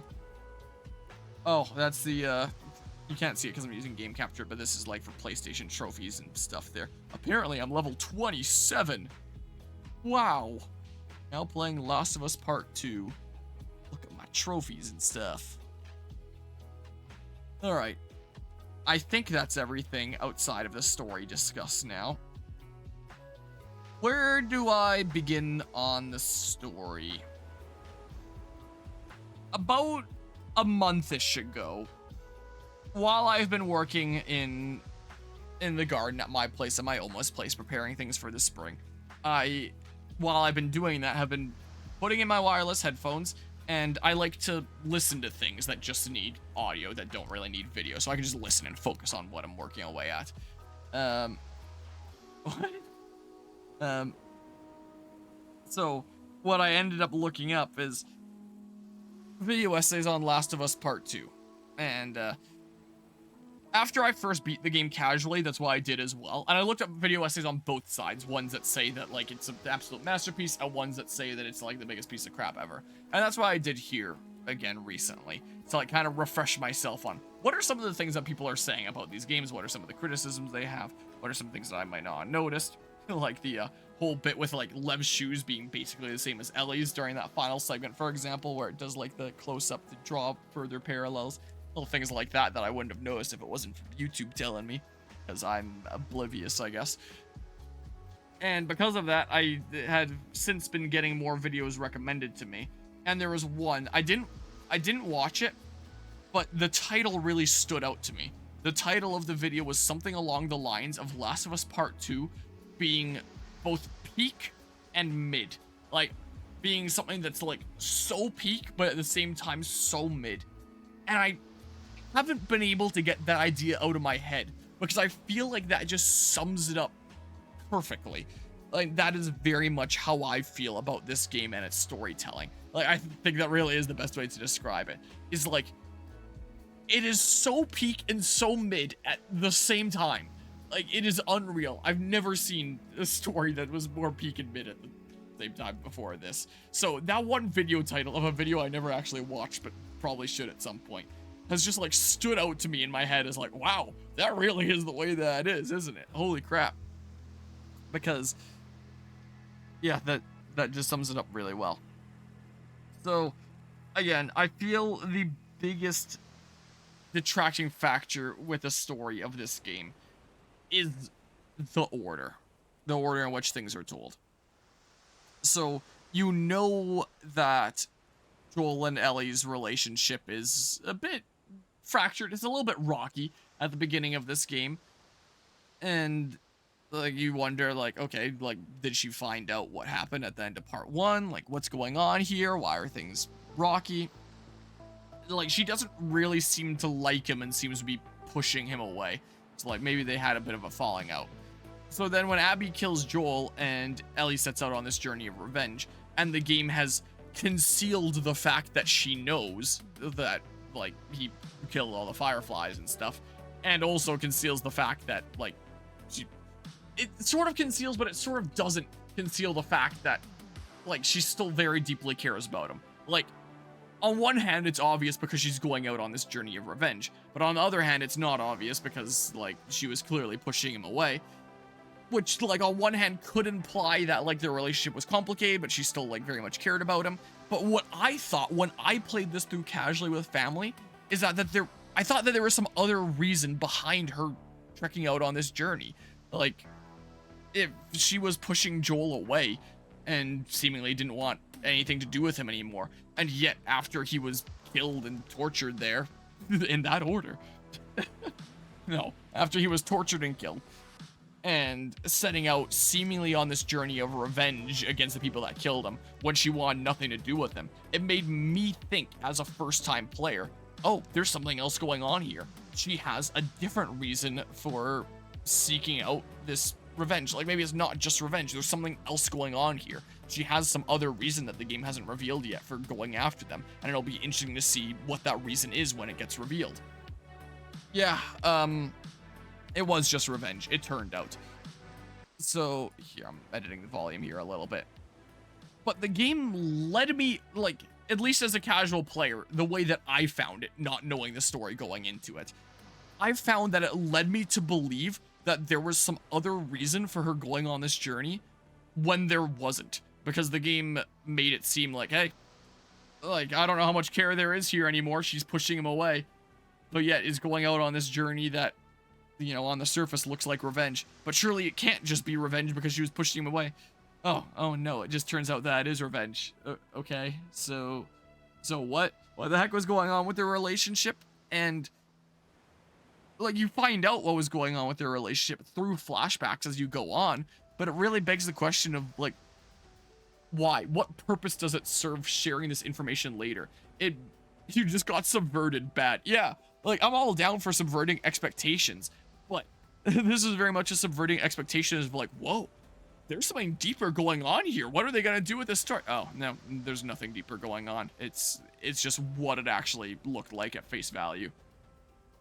Yay. Like, so by telling things in that order, here, I turned the music down too low, I think. Here we go. And let's mute the waves. There, I just muted this in the volume mixer. No more waves, just music. So, like, it just left me in a state of confusion, and at the point that I found out, like, literally at the end of the game, like, after I'd already done the final encounter, where it's like, you know, she doesn't think that she can forgive him for what he did, but she thinks that she'd like to try. It's like, oh, okay, so their relationship was complicated, but she still clearly had, like, some care for him. Why am I finding that out, like, right at the very end? Like, what? So, I wasn't exactly a big fan of that. One good way, I think, of subverting expectations was you playing as Abby and then Abby kills Joel. Because when you play as someone in a video game, I feel like you inherently put a certain degree of trust in them. Like, this is your playable character, meaning they are one of, like, the main characters, one of the main heroes, like, one of the protagonists of this story. So when you're playing as someone and then all of a sudden this character that you were just controlling and helping get to safety ends up killing the character that you were playing as from the first game, like, that is very much a extreme subverting of expectations. It feels like you've been betrayed because you placed your trust in Abby because, like, you were playing as her. So I think that is an interesting subverting of expectations. I'm gonna try and go through stuff, like, mostly in order like that. So with other stuff with Jackson, let's talk about the bigot sandwiches a little bit there. When I was comparing to the show during the episode in question, I don't understand the storytelling purpose in the game of the bigot sandwiches there. So, like, you and Jesse go into the restaurant there before heading out on patrol. Seth there, now I remember his name, I'm not just gonna call him Sandwich Man anymore. He's like, hey, I'm really sorry about what I said, and, like, here's some sandwiches, and, you know, Ellie doesn't want to take them. I think Maria takes them and gives them to Ellie, and Ellie then gives them to Jesse and is like, here, bigot sandwiches. But you as a player are just like, okay, what happened? Like, eh? In the show version, you get the scene at the dance hall first where, like, he's like, hey, cut that out. This is a family event, you dykes. And, like, and then you see the bit with the sandwiches afterwards. So now you get to see, like, okay, so that's what went on. I get you. And you see, like, Ellie's unforgiving nature with what he did, where it's like, okay, yeah, he clearly stepped over a line, like, he was clearly out of place with doing that. But it's not like he did something unforgivable, like kill her father figure or anything like that. So, in the show version, where you get to see what he did first, and then, like, what follows with him giving sandwiches, where it's like, okay, yeah, he stepped over the line, but it's not something irredeemably unforgivable, and, like, he seems genuinely, like, apologetic for. Like, it does seem very much like Maria kind of coerced him into making that apology, but it doesn't seem like just being like, oh yeah, sorry, I guess I made you these. Like, he does genuinely seem like he wants to be sincere and apologize. So by having Ellie not really forgive him there with the show version, you get to see that unapologetic nature. But in the game version, where it's just like, here, bigot sandwiches, it's like, okay, what did he do? And you just, like, push this out of your mind. It's just unsubstantial. Like, I guess you could argue that it's meant to show her unforgiving nature, but you wouldn't really know because you don't know what he did. Like, what was the thing that he did? Maybe it is something unforgivable, maybe it isn't. And then in the game version, you get, like, the dance hall scene, like, right towards the end, and then you get to see what he did. And it's like, oh yeah, wasn't that the guy that gave sandwiches? Like, it's at the point that you don't give a shit anymore. So, like, but I guess you could make the argument that maybe the writers were trying to have that show unforgiving nature, where you see Sandwich Man Seth, like, call them dykes, And then you remember as a player, oh yeah, he gave those sandwiches and Ellie didn't want them and called them bigot sandwiches. And then you put the pieces together and you're like, okay, this is Ellie's unforgiving nature. And then that kind of lays the groundwork for her continuing to go after Abby because she's unforgiving. Like, I would imagine that that could be a potential storytelling reason, where it's like you put these pieces together at that point, right before she continues to go after Abby because of said unforgiving nature. But I, as a casual player, I'm not going to be sitting here being like, oh yeah, he was the guy that gave sandwiches at the beginning, and she didn't forgive him for that. So I guess that shows that she's being really unforgiving, because I don't give a shit anymore. He gave the bigot sandwiches, and then it's pushed out of my mind, apart from like that line standing out by being bigot sandwiches. Like, it's not something that feels like anything substantial, like I should have to care about any time later. So it feels very inconsequential by telling it in that order, you know? Maybe Joel trying to teach Ellie about importance of life. No, let go of past. No, price of your action. Annihilate people caring for you. And revenge is bad. LMAO for the lesson of the story here. I was less forgiving of Sandwich Guy than the person who killed her father figure. Yeah, I guess you could say that, or she eventually was like willing to accept it at the end. But the Sandwich Man Seth doesn't get to be on good terms. Yeah, stop her having lesbo kiss. Unforgivable. Killed her father figure. Fine, I let you off this time after you chopped 2 of my fingers. Yeah, like, I'll get to this when it comes to, like, the whole lesson of the story and, like, these different situations and stuff like that. Is there anything else with Jackson I want to mention? With the whole scene with Abby killing Joel, like, it is very clearly meant to be a very brutal display and meant to make you uncomfortable and not just be like a quick death, and I feel like they did a good job of that. However, for one, I think that it was too early. We didn't get to really understand what Joel and Ellie's dynamic was at this point and the nature of their relationship, again leading me to believe something that wasn't the case about the story and having my expectations subverted in a negative way. And 2, like, I don't think that it's right to criticize the fact that Joel died in the game at all. Like, I feel like he was very, very much hinted at to die in Last of Us Part 1, where he's like, Tommy has to take you. And, like, I'm gonna mess up here. Like, I nearly messed up there a couple times and you had to bail me out. Like, that can't be acceptable for this little girl to have to bail me out. I'm losing my touch. Like, 5 years ago, I would have been able to do that. But I can't do this anymore. It has to be Tommy to take her. And as I've been refreshing myself on that story by rewatching season 1 there, Tommy doesn't want to take her, and because he has like his own kid on the way that he wants to be looking after, but he feels like a sense of obligation both for his brother and for the sake of the world and having like a brighter future and stuff like that by having a cure made. So he is willing to do it if need be. And I had wondered at the time, why didn't like all 3 of them go? But on considering it, you have to consider like the whole fight with like Joel and Ellie, where he's like, you're right, you're not my daughter, and stuff like that, where it feels very much like he's trying to push her away and reject these feelings that he's been starting to feel about her. And that would be the reason why like all 3 of them wouldn't want to go there.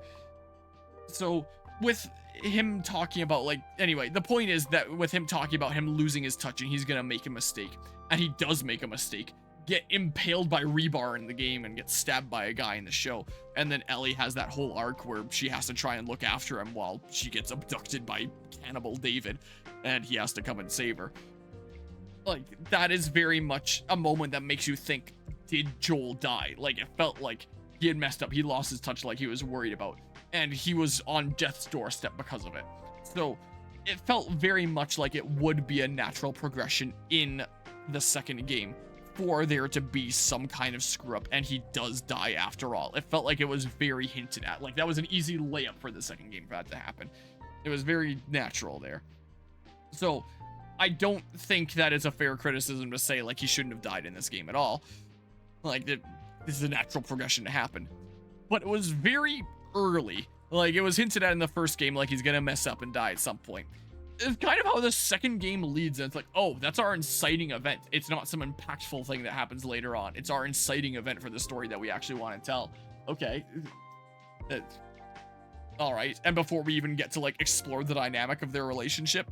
So, I mean, you know, just added Golfy meme in Discord. Oh, no. Let's see here. What's going on here? Abby kills Joel meme. All right, let me scan back to an earlier point in that above video so it's not on the same shot that I stopped it up before. Is Grand Theft Auto here?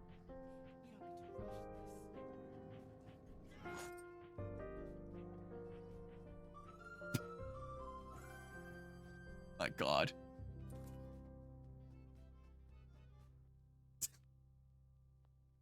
My goodness gracious. More satisfying to see all of Abby's friends die than her getting revenge? Like Ellie getting revenge on Abby or Abby getting revenge on Joel? Because, I mean, I don't know how I was going to follow up that sentence, I'm going to be honest. So yeah, you didn't get to explore the dynamic of the relationship. It was a bit early in the story. Later, when you're playing Abby's story, you have characters saying that they were really shaken by what happened in Jackson and just how far her brutality went. But you don't really see that in the moment. You know, as she's torturing Joel, they're all just kind of looking down like, yeah. You even have like the guy that's spitting on him afterwards, and like they all seem like very content with the way that went. And yet during Abby's story, all of a sudden they're talking about like, oh, we were just like really shaken by that. Like Mel especially, like she was really shook up. Was she though? Like it felt very much like the game was saying one thing but showing another thing. Yeah, that's what I was saying. One of them even spat on Joel's corpse. And now we're going with the narrative that they were all really shaken. Like Abby took things too far. That made her group pretty uncomfortable. Really? I sure didn't see that. So there's that too. So three things that I criticize about that whole sequence. The convenience of it all. So a lot of people have criticized that there's like a lot of conveniences with this story. A lot of things just happen to work out the way that they do. So with Abby approaching Jackson, she's like, or the group in general, Owen and she are like, wow, that's a really big settlement. That's a big community. That's not the kind of thing that we can just go in there, find our guy, and then kill him. Like, it's not going to work out. Jackson's clearly a very big community. And Owen, like, sees impossible odds. He wants to turn back. Plus, Mel's pregnant, so he wants to turn back and not have to put her through this. But Abby, she doesn't want to give up. She's like, let's ambush some patrols and see what they know and, like, get this figured out. Which, like, for one, is kind of dumb. Like, if they just stayed and, like, had patience and scouted it out, they would see that Jackson continues to take in, like, a decent few refugees. Like, we directly see that with the show. I don't know if we see that with the game that Jackson is actively taking in refugees, but there is, like, mention of people passing through, like Joel trading something that he's a little bit embarrassed that he traded for the coffee. So, like, clearly people are passing through harmlessly. So if Abby's group just came up like, hey, like, we come in peace, we're just passing through, we want to trade, and then use that as like an opportunity to infiltrate or pretending that they're refugees, that would be like they're in, and then they spend time in Jackson. And I think I heard from one of the videos that I was listening to when I was gardening that apparently that was the original plan storytelling wise at some point, where it's like Abby comes and spends time in Jackson, gets a sense for what life is like there, tracks down Joel, and then takes revenge on him. And I feel like that would have worked better, because then maybe we have like more time to like understand Abby.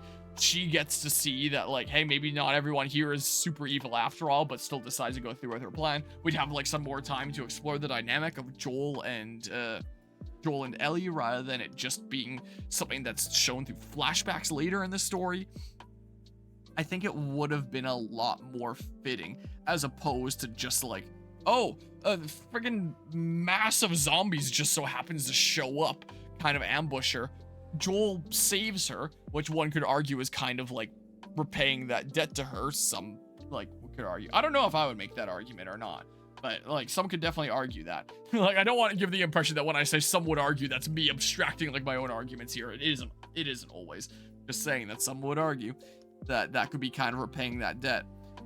But also at the same time, like, he just happened to be on patrol, happened to be the ones that were right there and able to save her, and like, what? So that is very, very convenient there. And then with Last of Us Part 1, you hear about all this terrible stuff that Joel and Tommy used to do, where like they did what they needed to survive, and they took out like a lot of innocents, and they like were super careful all the time. And some would argue, in this case, some, definitely not me, would argue that Jackson made Joel soft. That like he's losing his touch, he's becoming more trusting of people, and that's why Joel and Tommy are just like, I think Tommy's the one that's like, I'm Tommy, that's Joel, and Abby puts it together. But like, if they lost their touch, then show that. If you want to show that your characters have changed in some way, and they're like, show that. There should be like some foreshadowing for that. Not just have like the big inciting event where it happens out of nowhere. Like, you need to have something lead up to it, I feel like. If they've really lost their touch, have them be making some sort of comments in Jackson that is a little bit of a contrast to their character from before, and have like Ellie comment on like, huh, that doesn't sound like you, are you losing your touch? And then it feels like more natural when it comes up, instead of him losing his touch because Jackson softened him just being like an excuse that people use to defend the story, because the game offers no other explanation. You need to show, not tell, you know? So the convenience with them just so happening to meet up in the middle of this desperate situation where Joel and Tommy need a place that isn't Jackson to get to. They need to go to the ski resort where all of Abby's friends are that she's able to lure him into. And Tommy's just like, I'm Tommy, that's Joel. When they are both in on the secret of what Joel did in Salt Lake City with the Firefly Hospital. So they should know that Joel has a lot of enemies, especially Fireflies or those affiliated with them, and yet just are openly like, yeah, I'm Tommy, that's Joel. Like, again, like, desperate situation. This is something that the show fixed, as I mentioned during previous streams, where it's Dina and Joel that are out, and Dina doesn't even know that someone's with Joel and just calls out like, Joel, we gotta get out of here, and that's how Abby puts it together. And when the group asks their names, when they're with Abby's group, they don't want to share their names, but Abby's already pieced it together from what she overheard, and it's like, that's Dina, and that's Joel. And it's like, okay, that feels a lot better, as opposed to just like the insane convenience that comes with the game version there. Abby didn't even hesitate to almost killing Mel, the pregnant girl. Do you mean Dina? Why should I feel any sympathy towards her dad being shot by Joel? Yeah, kind of being a similar situation there. Mel is the pregnant one on Abby's side. Like, that was the WLF pregnant one, and Dina was the pregnant one on Ellie's side there. Give Joel a sickness to be soft rather than trust the dev. Or something like that, I guess. So yeah, there's the 4 big things I criticize about Joel's death scene. Maybe there's more than that, and maybe it'll come to me here. But there's those 4 things where it's like, I don't even remember what all the 4 things are. We got to that many points. I'll say them if I remember them again later. I'm getting so sidetracked going from one thing to another. So, again, I don't mind them killing Joel, but I think the way that they went about it was just done really poorly. And then from there, with you heading out on this journey of revenge, I kind of get that storytelling-wise, they do want you to ask, like, who is this girl? Like, why would she do such a thing? And have, like, some mystery behind that. But at the same time, it's really not that much of a mystery. Like, of course, until the game tells you, you wouldn't know that she wants revenge for specifically her father figure the most.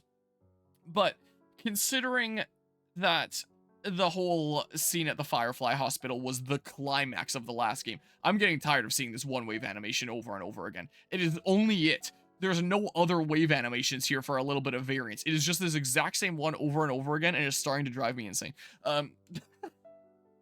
Considering it was the climax of the last game, they wouldn't just not use that. There would have to be consequences surrounding that. So it is the only thing that makes sense storytelling wise, is to have Abby be connected to the Fireflies in some way. So when you think about it for just a few moments, it's like, okay, she has to be connected to the Fireflies. Like that's what has to be the case here. So I don't really get what the point of like making it some sort of mystery is, where you kind of piece it together with Ellie's story that, oh, they were ex-Fireflies. Like, what else would they be? Like, with the context of part 2, you can replay part 1, but kill Abby's father in the most funny way possible. Just go out of your way to do that. Does it give you lots of options? Could you like Molotov him or blow him up or something like that? Just really go out of your way to do that? Because yeah, I didn't know when I played part 1 that that was gonna be Abby's father. I had no idea. And like maybe that's kind of the intention, is that he just feels like an insignificant nobody.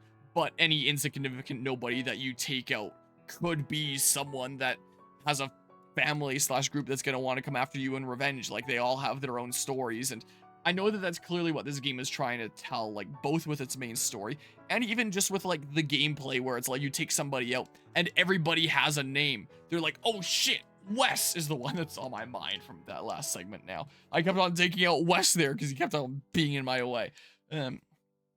Where it just tries to emphasize that, like, everybody has their own story. They're not just, you know, nameless NPCs, just figures in your story. They have their own stories going on. Like, I get that that's one of the things that they wanted to express. So when you're playing part 2 and it's like, oh shit, like that guy, you know, the guy that makes like 0 impression on you is just like another obstacle in your way. It does make you reflect and go like, oh, he was somebody, when part 1 makes you feel very much like he was nobody. And I think that that is something that it does effectively storytelling wise. But yeah, I don't really get the point of covering up the fact that they're ex-Fireflies when it's like, it's pretty obvious. Like, right? What else would they be? Part of David's group? What a waste of storytelling potential. So then we're gonna head out on this journey of revenge because Abby has, like, tortured and killed Joel. And where to even begin with this bit there? So Tommy would, you know, kind of be like an uncle-like figure of Ellie at this point. And like, he clearly wants revenge for what happened to Joel. But you also know that he would know the reason why as well, considering like the opening cutscene of the game is Joel telling Tommy about this secret. And Tommy's like, I'm gonna take this to my grave, like, if I need to. So he clearly knows, so he would probably be able to piece together the reason why it was done as well. And he wants to get out there and have a piece of the pie as well. Like, he seems pretty vengeful. And in some of the videos I listened to, I saw some talk about how it felt like Joel was the more violent one and Tommy was the more responsible one. Tommy had very much like a sense of purpose and like wanting to act for like the greater good and doing what's right. And that's why he would get like these ideas in his head about going out and like joining the Fireflies and stuff like that, like he did, because he wanted his actions to mean something there. But here you see that take a very different turn, where it's like he doesn't really believe in that anymore and now just wants to get like pure cold-blood revenge, even if he understands the reason why Abby would have done what she did.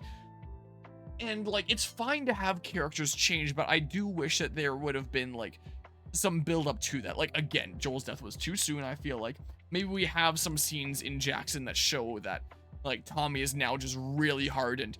He just cares about like the family that's around him to like the most extreme degree and doesn't really care much about like the bigger picture anymore. Like, maybe he has some comments about like, hey, we got to protect our own in Jackson. Everyone else can go screw themselves. Kind of like Joel has in the show with episode 1. Like, maybe Tommy says something like that. And it's like, okay, so this is where his priorities lie now. Instead of just like, you know, suddenly he's different. Stuff like that.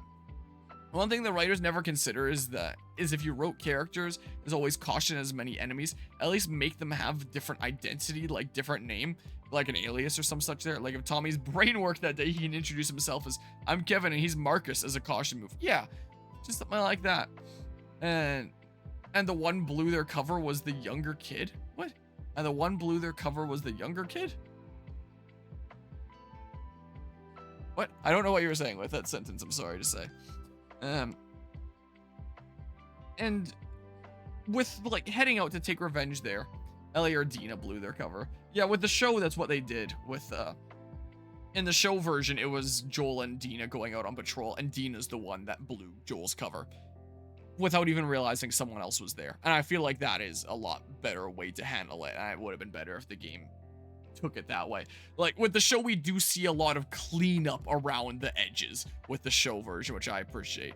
I think the show version has some of its own issues, as I've discussed here before, but I'm generally finding it better because they were able to take like this story and do a little bit of cleanup around the edges. I do still think that the story has some fundamental flaws, but I think the show's doing it better. There's some ways that the game does better, but I think that I'm enjoying the show version more. So with heading out there, Ellie makes it very clear to Tommy, you're not stopping me. I'm getting out there and I'm getting revenge. And Tommy seems to know that, like, she's gonna do that.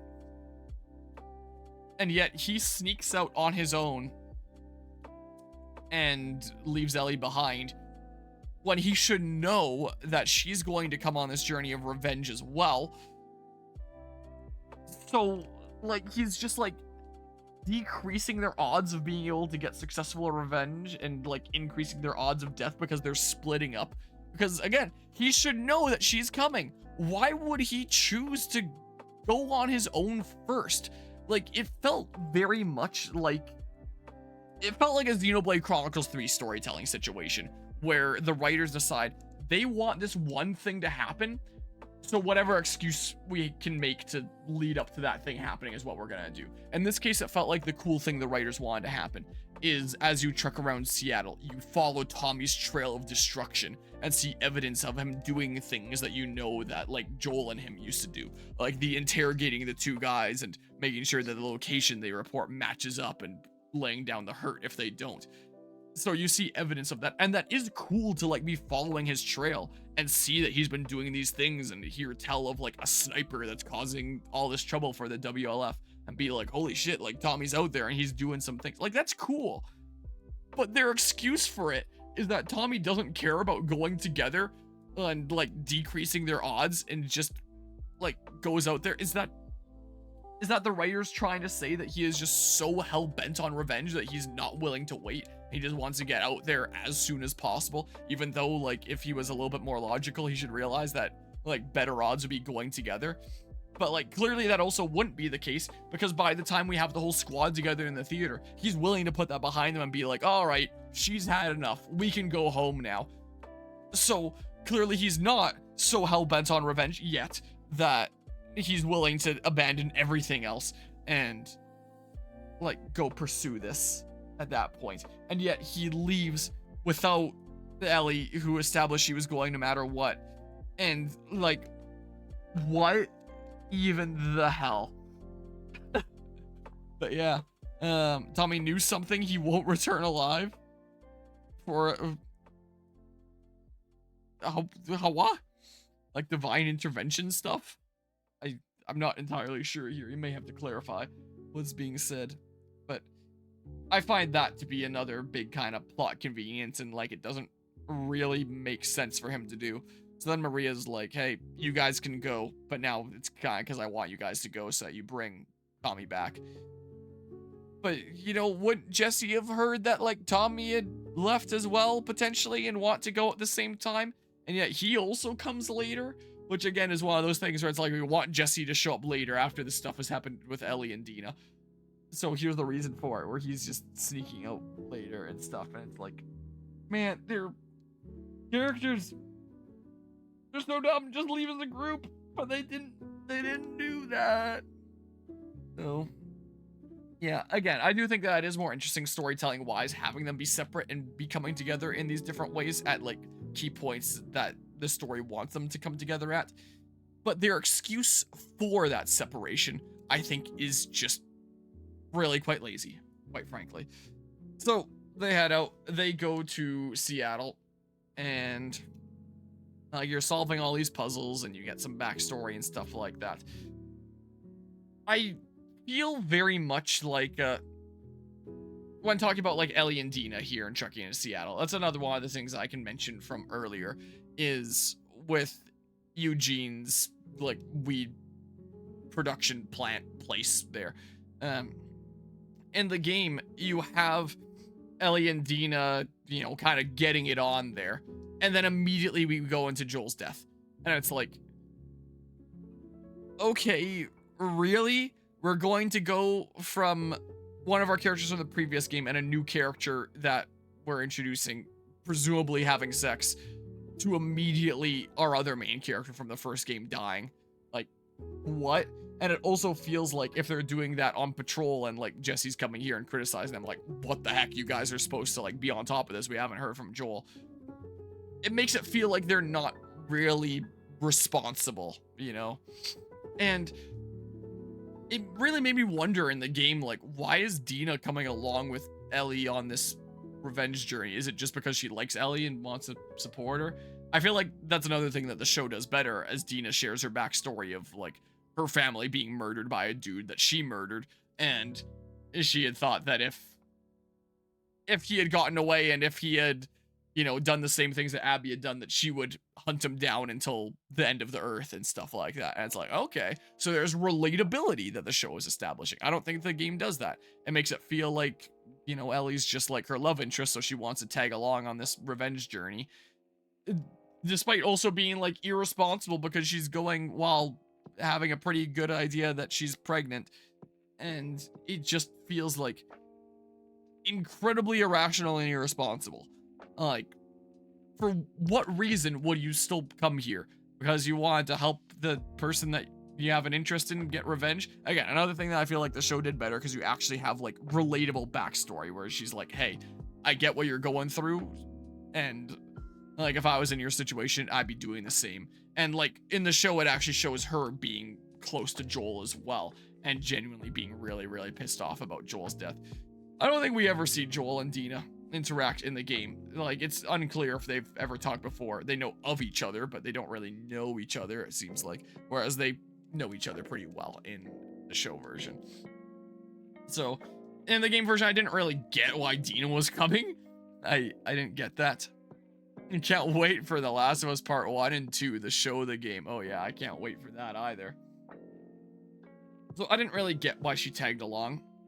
And, when we have the scene of Ellie revealing that she's immune to Dina, and then Dina reveals that she's pregnant to Ellie, it feels very much like Ellie's immunity gets overshadowed. It's just kind of accepted very soon after, just like, oh yeah, that's a thing. Now we're gonna focus all on this pregnancy, when you would think that this like deeply held secret of Ellie's would have been like a much more bigger monumental reveal. But then Dina had like a bigger reveal, and now we don't really care about the immunity. I feel like the show did a better version of that as well, where it's like, you know, Dina really doubted her immunity and really needed to take some time to be convinced and stuff like that. But I think the game does a better version of Ellie criticizing Dina, being like, what, you said that you wanted to come along to not be a liability? Well, you're sure being a liability now, because now I know you're pregnant and you can't like keep on coming along. Where then like really laying into her. Whereas in the show version, she's just like, oh, I'm gonna be a dad, and it's all like happy Mary, and there's not really any criticism of Dina. As I've been reflecting on the show more, the more I've been feeling like Ellie and Dina trekking into Seattle has not as much seriousness as it should be, and feels more like these young adults, old teenagers, going on like a class fun field trip into Seattle for revenge, is what it kind of feels like in the show. It feels a lot more serious in the game version. That's something that I prefer about the game version. No, it's only, Ellie's the only one in this world in general that has immunity, but you know, Dina's pregnancy outweighs that, and we're not really gonna talk about Ellie's immunity anymore.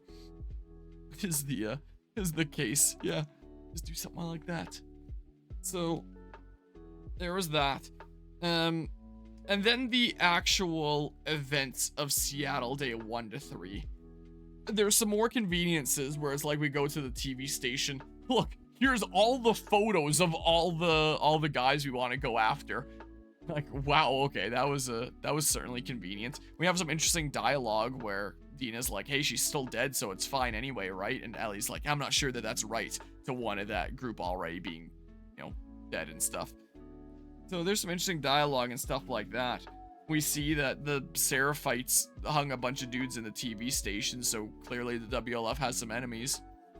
Then we have like the bit with the immunity and the pregnancy, and that's Seattle Day 1. Seattle Day 2, I'm pretty sure that's the day where we meet up with Jesse. We do a whole bunch of levels as we're trekking towards the hospital where Nora is. We have some chats with Jesse along the way. And then we get to the hospital and like have the whole chase scene and interrogation of Nora. And that's like the whole day there. Seattle Day 3 is the let's go find Tommy. Never mind, my priorities are actually on going after Abby, and she makes it to the aquarium while Jesse goes and finds Tommy. And like you go and kill Owen and Mel, and that's all of what happens for the day. Like the amount of important story things that actually happen each day is very little, and it's level after level after level of all these challenges. And again, I like the gameplay. I enjoyed the levels when it wasn't bugging out. I generally enjoyed them. But a lot of the days just feel like a lot of nothing burger, especially compared to part 1. Like, I very much liked how episodic the first game felt, and like I feel like it adapts really well to a show format because of that. You have like all these sub-stories that all center around the central theme of part 1, which after rewatching the first season, I feel like the main theme of part 1 is purpose. For a while I thought like maybe it was family, which is kind of loosely connected to that, but I feel now like I'm convinced that the main prevailing theme of part 1 is purpose. You have like Tess that decides that like, hey, there is a real shot with this kid with Ellie. You gotta take her to the Fireflies. Like, you gotta fulfill this, promise this to me. You have like Bill and Frank that became one another's purpose and like saw the light of life in one another. Like, there's the whole saying of part 1 where it's like, when lost in the darkness, seek out the light. Like the whole saying of the Fireflies. And on the loading screens of this game, you have in the top right corner of my camera, so you can't see it all that much, like the whole light here on the moths flying around it. So like the moth on the guitar and Ellie's moth drawings represent purpose, which is like, which I'm convinced of after episode 6 of the TV show as well, where there's literally a drawing that says you have a greater purpose and it has moths on it. It's like, okay, yeah, I was starting to pick that up, but now I know for sure. Like it's purpose. The moth represents purpose. It's all that stuff. So Tess found purpose in trying to bring Ellie to the Fireflies. Bill and Frank found purpose in one another. Henry had his purpose in Sam, and you even see Henry you hear of Henry making a decision similar to what Joel did, where it's like Henry prioritized Sam over the potential future and the greater good, when Henry had sold out the resistance in his city, the federal resistance, to Fedra, so that he could get the medication that Sam needed. He put Sam above like potentially the greater good if Fedra really was being like such awful dicks there in that city, like it sounded like they were in the show, because Sam was his purpose, and when he lost that purpose, he lost himself. The whole lyrics of this game where it's like, if I ever were to lose you, I'd surely lose myself and stuff. And we see that with Bill and Frank in the show as well, where Bill's gonna lose Frank, so he decides to take himself out as well. It's a similar thing in the show. I guess with David and stuff like that, you could argue that like he has, I don't know about purpose, but definitely drive in like looking after his group no matter what the cost, and seeking out some companionship in his life, and maybe not the best ways, you know? So you see both like some positive examples of purpose, how those positive examples of purpose can be twisted into ways that like might hurt others, like we saw with Henry and Sam, and like we saw with Joel and Ellie. And even those that, you know, are doing something that is, well, clearly wronging others, like with the whole David plot line. So it very much made the argument that things aren't quite black and white, and that someone's purpose may contend with someone else's purpose, you know, like that. Not everyone's gonna see eye to eye. We have some different conflicts here. So I did really like how part 1 told all these different stories that would intrigue me, all these different subplots, like I was experiencing episodes of a series, each one of which was like compelling me to see it through to the end because it had interesting things going on. And all of them do connect to like the overarching theme of purpose. Whereas in part 2, it tells like one overarching story for the most part without really having sub-stories in the middle. Like, I guess you could argue that there's sub-stories in the middle with like the WLF Seraphite conflict leading up to like the island is kind of a sub-story. It's just kind of one overarching story of Revenge Lebad. Yeah, essentially there.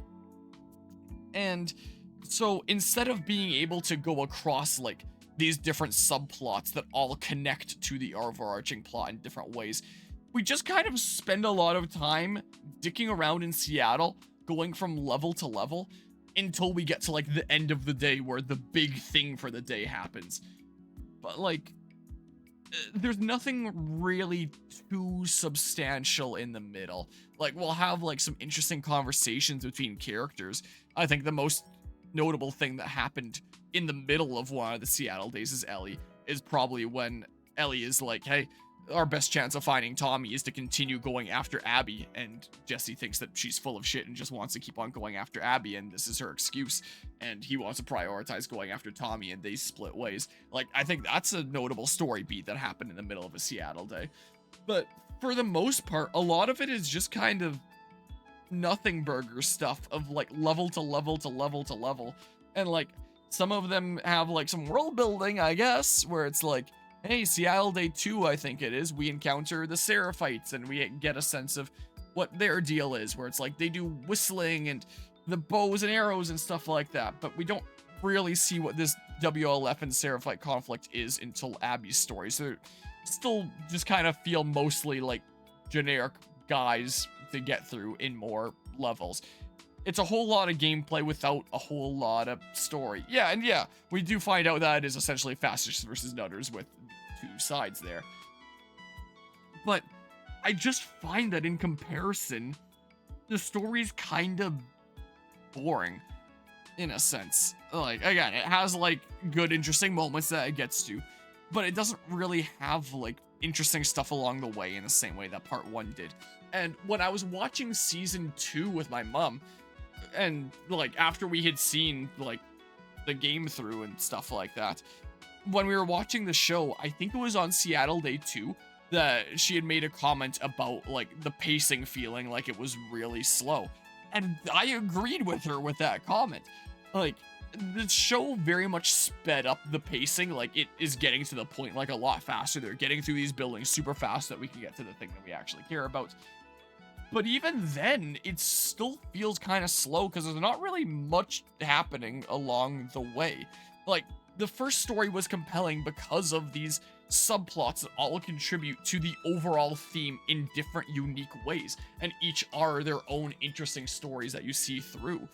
But this game, with like Ellie's Seattle bits there, just feel like very much a bit of a nothing burger until you reach like the one bit that's actually important to the story that helps you progress it.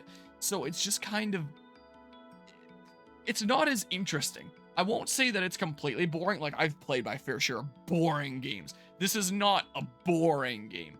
But compared to like the storytelling format of the first game, it is a lot more boring in comparison, and it feels like it's just more generic, level after level after level after level, until you actually get to the thing that you care about.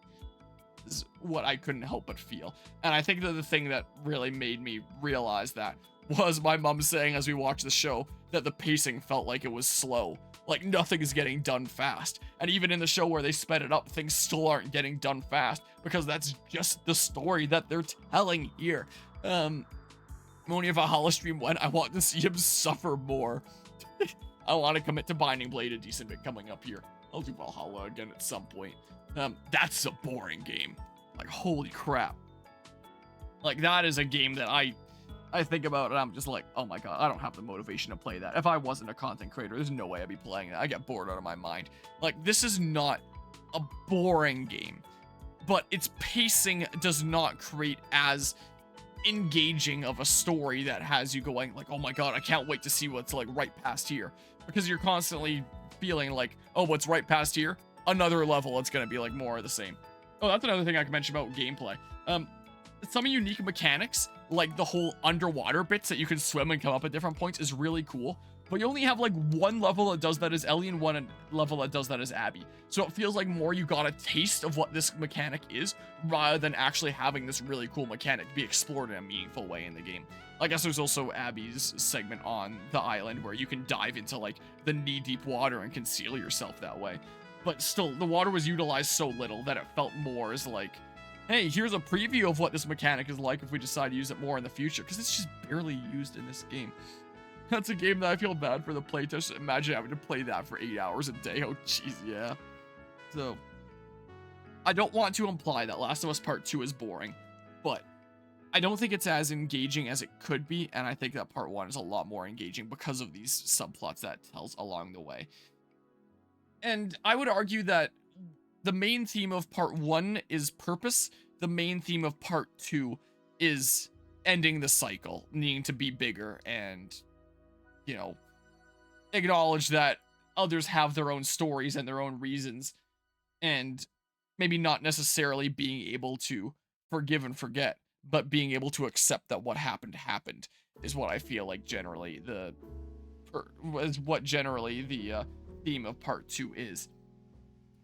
But rather than having these different subplots that explore that in different ways, we just continue to have the exact same examples of people wanting to take revenge on one another and hating one another in essentially the same way over and over and over again.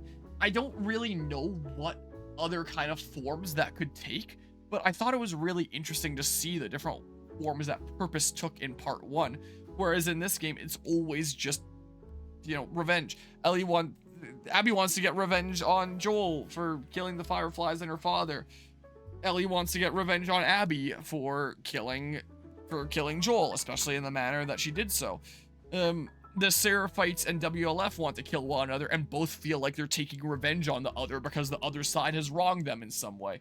The WLF defectors, they don't want anything to do with them anymore and feel like they've been severely wronged. I forget if they were planning like some sort of revenge scheme or something there. I don't quite recall. You have like all these notes that talk about like individual different revenge schemes, whether it's, you know, some of these groups that we see today or someone like, you know, potentially decades ago where it's like family conflict and stuff like that. Or even like the guy in the aquarium where it's like, hey, you didn't stand up for your family when it counted, so like we're taking revenge on you and leaving you. You deserve to be alone and stuff like that. Like, I guess you can see some different forms that revenge takes that kind of way. You even hear about like lots of situations in the past, like with the WLF being like, hey, Fedra's really messed up here, let's overthrow them, they really suck. But that clearly not being enough because there's now just like another target for that being the Seraphites. So you hear about these instances in the past. You see some stuff with the Rattlers where you've got notes where it's like, screw you guys, we're gonna like make you pay one day, whatever the heck those notes said. So like you do have a shit ton of different instances in this game that do all follow the same theme of revenge. But while in Part 1, I feel like the theme of purpose was explored in different ways across the different subplots. Like, maybe it's just a limitation of the way that, like, revenge is. And this, it just felt like more and more of essentially the same. And it just felt like really repetitive. And it felt, because all these instances felt exactly the same, like the game was just kind of like drilling it into your head. Like, the saying, it insists upon itself, where it's like, it is just trying to hammer in that same point and essential theme so hard that, like, you can't really make your own interpretations of different situations anymore, it feels like. Like, oh, like Last of Us Part 1 is the one that's doing the environmental storytelling that helps you figure it out and take your own interpretations, your own path. Whereas Part 2 is the one that's using the storytelling yellow paint, is what it kind of feels like to me.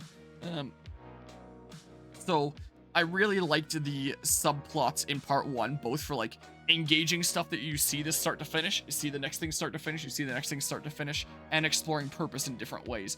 Whereas Part 2 is just a whole bunch of levels that ultimately lead to like the one single step forward eventually towards like that goal of revenge, all while we have like world building here of different situations that explore revenge in the same way and continue to insist upon itself that revenge bad. And like as you're playing through, it's like, oh my god, I get it. You know, like it gets a bit repetitive, I find. Unless you have another slot for a game, maybe take a gander on Claire Obscure Expedition 33. Basically, what if Paper Mario gameplay was made by a former Ubisoft dev? Interesting. One of the big games on my priority list right now when I have the time is like the Oblivion remaster, but I'm probably not going to have time for that for a while. So, like, I don't mind it exploring the themes of revenge and stuff like that, and continuing to explore through its storytelling in more situations than just Ellie and Abby. But I was just kind of starting to get like sick and tired of it because it felt like so samey and repetitive, as opposed to like the Part 1 format where the theme of purpose was being explored in different ways. So anyway, as we go through like the Seattle days, don't know if there's anything else I really want to mention with Ellie's Seattle Day 2. There's the stuff with Nora. Nora doesn't feel like someone that you could sympathize with all that much after the things that she said about Joel very much believing in his death as well. Which, I mean, is another thing that begs the question of, like, were people really shaken up by that situation, or was it just Mel and... Was Manny the other one that was supposedly shaken up? I don't remember. But after the things she said there, it's like, alright, you can't really sympathize much with her, and, like, you kind of want her to die. So... like, maybe when you're doing, like, the striking scene, maybe you're still on the fence of asking, like, is this too far, or is this actually what I want to do? Like, I feel like the game has you keep on pushing things with Ellie, so that each player gets to a point where they start to feel like things are too far. But, like, maybe it's still justified up until a point. And I think that that's a thing that the game does interesting storytelling-wise. Nora says to Ellie, like, you know what he did, right? And she doesn't. I don't think that she really says anything in response there. In the show, she says, yeah, I know what he did. And just completely acknowledges that there. But in the game version, I don't believe she does. And that begs the question of, did she know? Did she not know? What are her motivations for going on this? Still leaves that a mystery. I mean, with Nora saying the things that she did about Joel, about, like, that little bitch got what he deserved. Like, maybe that's just, like, the self-defense mechanism to have Ellie drop her guard and Nora could get away. Not really what she meant. I don't know. I don't care too much though either. Seattle Day 3, I think that's the one where the most interesting things happen. What with like showing that while Ellie says that she's willing to give up on this and go home, that like this has gone on far enough. Like her actions show something different where it's like, hey, we're going to go get Tommy, but clearly going after Abby is going to be the best way to find Tommy because he's going after her as well, even though they hear of like a sniper that matches what they would expect for Tommy over yonder way that Jesse wants to go after. So it feels very much like Ellie just wants an excuse to be able to keep on going after Abby under the guise of her wanting to go help Tommy when that's really not the case. So seeing this like stark contrast between her and Jesse, where Abby cares more about avenging the dead and Jesse cares more about looking after the living, first and foremost. I think that that is a really interesting character moment and like the split off between the two of them. I think that that's one of the most interesting parts of the Ellie story. So they split off. Ellie steals that boat, gets to the aquarium, kills the doggo, sadly, and then kills Owen and Mel that we don't have any reason to care about yet. And she, I guess, is probably reminded of Dina after realizing that Mel is pregnant and like is very disgusted with herself and I imagine that the writers expected the player to be disgusted with themselves at this point as well. Like, oh god, like what have I done? Probably same with the whole killing the dog there, since that's like a mandatory one, but there's a good chance you've probably taken out a decent few of them by now, gameplay wise. Is probably the case. There's a viewbot dude to ban there really quickly. It is 2:32 in the morning. I'm starting to get tired. I gotta like wrap this up before I start losing my mind. Well, not wrap it up, but like get through this faster before I start nodding off. And like I get the whole wanting to ask like, is this too far now? Like they were clearly going for. Hard to sympathize with Mel since Abby's chapter, so many of her friends warned her. Like, to not go there because she was pregnant and stuff, because it was very irresponsible of her to be going out while, like, extremely, extremely pregnant, way farther along than Dina. So it was pretty dumb of her to be out in the field, and she was pretty irresponsible to an even further degree than Dina and stuff. Plus, she's also just kind of like an unforgiving dick to Abby. But, like, maybe that's also meant to draw some parallels showing, like, an unforgiving nature and stuff like that, and things along those lines. But then there we come to, like, another plot convenience. Jesse and Tommy show up at that moment and take Ellie and go back to the theater. And she drops her map that points directly to where they're stationed. So, I mean, how many insane plot conveniences are we dealing with here? We've got, like, the whole horde showing up that perfectly brings Abby and Joel together and, like, has her lead Joel right to her group to get killed in, like, a very convenient way. We have Ellie and Dina finding, like, a freaking photo album of all their targets and the trail to reach them there. Like, it was just laid out for them like that. Let's see here. What are some other ones here? Some of the really big storytelling ones. The whole map being left there for Abby to just go find their location. I'll probably come up with like some more really big notable ones as we go on, but there are definitely quite a decent few. The whole thing that they did with Tommy just leaving early, even though realistically he would have wanted to, you know, go with Ellie and stuff. It feels very much like a Xenoblade 3 storytelling where it's like, hey, we have this really cool idea for what it's going to lead to. Let's come up with some bullshit that's going to like lead to it. Whatever, who cares? It's kind of what it feels like a little bit. So then Abby goes over to the theater. Jesse is killed very unceremoniously, which, like I mentioned before during previous streams, on one hand, you can argue that it's realistic and really emphasizes the fact that, you know, it can happen just like that to lose somebody. But at the same time, it feels like we didn't really get to explore him too far, kind of similar to Joel before he was killed. And all of a sudden, it's just like, yeah, he's gone. He served his purpose, he's gone now. Like, oh, okay. And then Abby's pointing the gun at Ellie. Yeah, like, he serves the purpose of having like the contrast between him and Abby between him and Ellie in terms of priorities for like avenging the dead versus looking after the living, and like serves a narrative purpose in that sense. He serves a narrative purpose in plowing Dina so that Abby and Dina can have a kid to look after he's eliminated from the picture so that he's not there forming a weird triangle.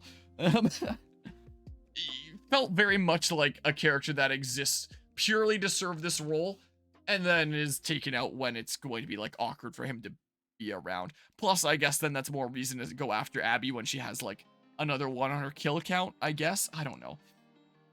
I remember being stunned when like Jesse was killed, but it didn't really feel too impactful there. Like, we do have like his kid and stuff, but it would have been nice to have like some of the characters in the epilogue talk about losing Jesse a decent bit. But like, it just feels like everyone was able to move on extremely quickly. Like, when Joel was killed by Abby, we gotta set on this journey of revenge. But when, you know, Jesse was killed by Abby, it's like, you know, well, life goes on. things are sunshine and rain. I don't know. As I'm talking about it, I'm realizing things about my feelings towards this game that I never even thought of before. Like, these are not thoughts that have passed through my head before. It's just stuff that's coming to mind as I talk about this story more and more. So she kills Jesse, and then she's like, "We spared your lives, and you wasted it." Cut to black. And then we're back to Seattle day one, and now we're playing as Abby. The ending should have been a Jackson scene of everything that already happened. Again, I don't know what this means either. Probably have to clarify. But I think that this is probably the biggest storytelling mistake that the game makes, is the whole jump back in time. And, like, I get that they wanted to have you sympathize with Abby at that point. They wanted to deconstruct Ellie, and they wanted to construct Abby. After about the game, how Jackson folk react to it, like if they accept Ellie back after everything she'd done and stuff. Whether she even has a place to belong. So, like, I get that they want us to start sympathizing with Abby and be able to, like, root for her as well. But I don't think that it's handled effectively when it's done like that. For one, this is not how you handle a story. Like, you have the typical storytelling format, where it's like, you know, the introduction, then you have the inciting event that sets the heroes on the journey, and then you have the rising action going up, leading up to a climax.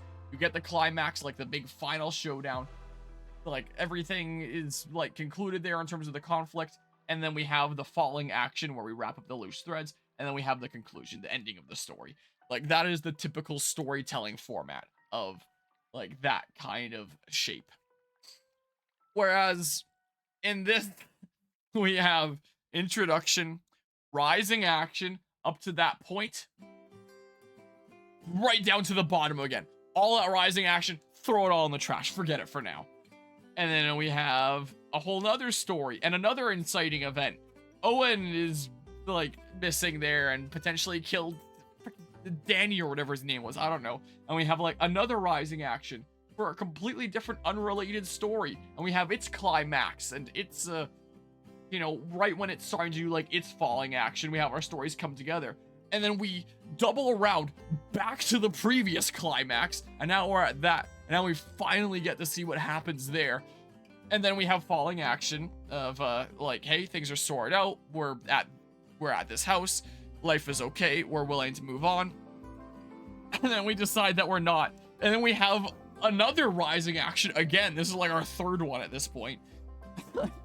Like, again, like, you can have individual rising actions and climaxes if you're telling like these subplots like part one did with its individual stories. But this one singular story having all these rising actions and climaxes and bouncing back and forth is a little bit of craziness. And then, you know, we have its rising action with the stuff with Santa Barbara. And then we have its climax. And then like that's sorted out. And then we have like the falling, which is basically just like that one flashback with Joel and Ellie finding that she's alone. And it's like, what the hell is this approach to storytelling? It is so freaking weird. Like, I don't get it. I appreciate the follow there, Elicum. Like, that is not the format to tell a story. It is... And plus, with all that, like, around and back and forth and stuff like that, you also have to consider the fact that at the end of most days for, like, both Ellie and Abby, and sometimes in the middle of some days, you also have flashbacks that send us back in time. So not only is the overarching story format doing, like, a whole bunch of weird stuff like that, but even just, like, the individual threads have you going back and forth to, like, do this level. Oh, flashback to like the aquarium. Oh, do like these few levels. Oh, flashback to like the aquarium again, like however many months later. Do these levels. Oh, here's the flashback to like this thing, and it makes it hard to follow, and it makes it hard to care, I find. So when you suddenly cut like that, you have completely trashed your rising action that you were building up to, and it begs the question of like, what was the point of all this build up if we're just not going to do anything with that. You have the audience in suspense. They want to find out what happens. You've had them on this roller coaster going up this rising action. But then instead of, like, after they've taken this chain link on the roller coaster all the way to the top, instead of having, like, the payoff of going down the slope and riding the roller coaster, it's instead, disembark the train, take the steps back down, get on a different roller coaster. And it's like, what? Really? That's not satisfying. Yeah, hello, little Lissus. Just giving a review of the game now that I've beaten it and stuff. And it makes it hard to pay attention to Abby's story because of that. I do think that there are some good things going on with Abby's story, but I think it's hard to pay attention to because it is not the highest priority in your mind at that point. At least I wouldn't imagine it would be. It wasn't mine when I played through casually the first time. Because you have been left off on this major cliffhanger of Abby is confronting Ellie, like this big showdown is about to happen. She's pointing the gun at her. What's gonna happen? Is Ellie gonna die? What's happening here? Which makes you want to dislike Abby even more. But also just leaves you constantly wondering what is going to happen there. In terms of narrative plot threads, that is the thing that is at, like, the highest priority in your mind. So why would you pay attention to the stuff that's going on with Abby when, like, you shouldn't care? And you already know that, like, these friends of hers are gonna die, so, like, why would you bother caring about them when there isn't really the suspense with that? Like, there's not really much that you can do to fix that storytelling wise, but in terms of the order, you sure can. So I feel like the best way to approach it would have been, like, 2 save files where it's like you do the Jackson stuff with Ellie, you do Seattle day 1 to 3, do the stuff with Santa Barbara, and let Abby go there. And I think this story would still be fine like that. Like, maybe you don't get to sympathize with Abby by knowing, like, her exact personal story. You just know that, like, Joel killed her father and the Fireflies, and you can, you know, kind of sympathize with her on that extent. And even knowing that alone, like, you should be able to say as a player, like, okay, you know, this is too far, it's time to let things go. You don't need all of Abby's, like, separate side adventure to be able to say, like, hey, the right thing to do here is to let her go and, you know, accept that what happened and stuff like that. You can have that be a self-contained plot, I would argue. And then after you beat that game, then it's like, hey, here now you can, when you select story, you can choose Ellie or Abby's story, and now you can select Abby's story, and you can see what went on with her. And then it's like, hey, there's more game. I got to finish the game. Now there's even more. Hell yeah. Like, holy shit, 2 cakes. One of those kinds of situations. But if you instead have 2 cakes and you're in the middle of having 1 and you're most of the way through, and right when you're at the point that you care the most about, the plate is taken away from you and they say, whoa, we know you'd like to have the rest of that cake, but we're not gonna let you have the rest of the cake until you go through this prerequisite cake first. And then it's like, oh my god, I really wanted to get to that point that I cared about in the other one. So then it feels more like you have to force yourself through this other one, and then you go back to, like, the first cake and have a bit of that, and then it's taken away from you again. Then you have to do a little bit of the second cake, and then it's taken away from you again, and then you finally finish off the first cake. So when something is mandatory like that, it no longer feels like a situation to get excited about of, holy shit, 2 cakes. Look, there's just more content here. I already like that game. Now there's even more game to play. Isn't that great? And, like, with its own progression and stuff like that. So, you know, help fix some things gameplay wise, as well as now you get to, you know, play something more and with a bit of a different play style. It won't have that feeling of, holy shit, 2 cakes if you don't let someone finish the first cake and make the second one mandatory to finish the first one. Like, it no longer feels like a bonus that is being put in there. Like, wow, there's more that I got to play. Awesome. Instead, it feels like a hassle, like work, like just a prerequisite. Like, when I'm playing something like freaking Xenoblade Chronicles 2 Torn of the Golden Country, where you're in the middle of the story, you're getting invested, you can't wait to see what happens, the game says, whoa, stop, no. You don't get to progress until you do at least this amount of side quests around the world. That's what it does at multiple points in the story, and the story progression is brought to a grinding halt, and you can't progress it until you do all these side quests. that is kind of what is going on here. Like, of course, with, like, you being required to do something that's a lot more important to the story than just side quests. But it has that similar feeling of you are being forced to do this whether you like it or not. So it no longer feels like something fun and enjoyable that, like, you're playing because, like, hey, look, extra content. I can't wait to play this and see what this story has in store. Instead, it feels like I gotta get through this story so I can get back to the thing that I actually care about. So when I was playing through Abby's story casually, like a year and a half ago, whatever the heck, I wasn't paying that much attention to it. Because one, I knew that those characters were gonna die anyway.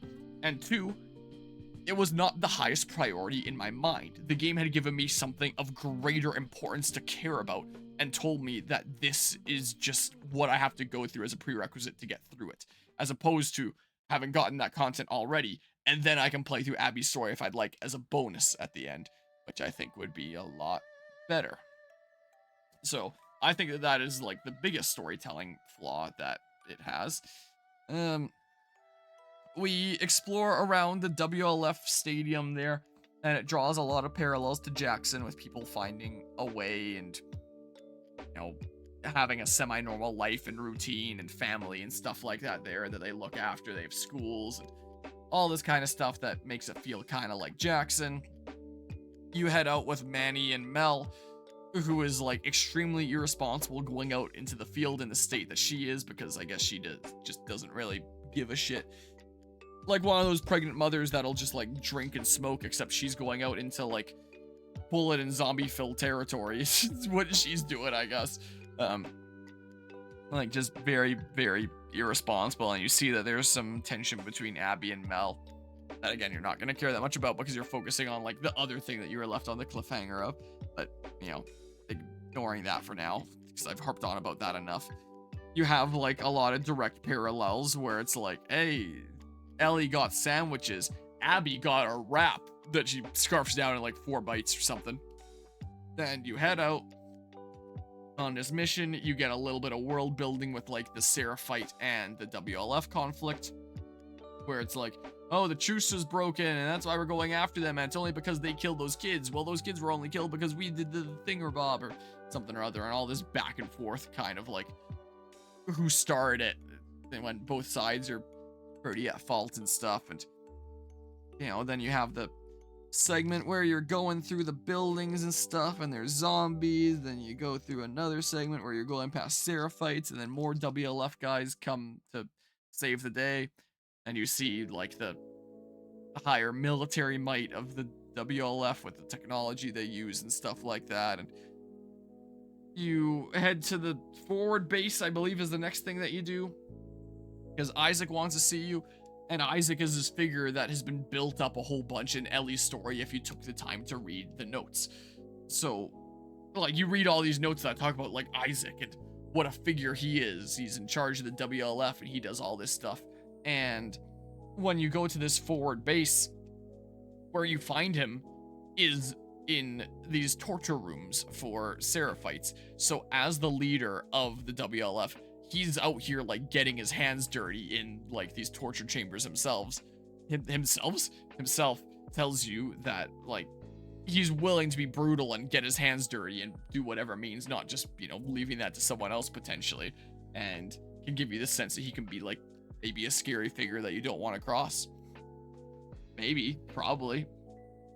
And then he's chatting to you like, yeah, we're gonna go attack the Seraphites. Anyway, like, Owen probably killed, what's his name, Danny? I don't remember.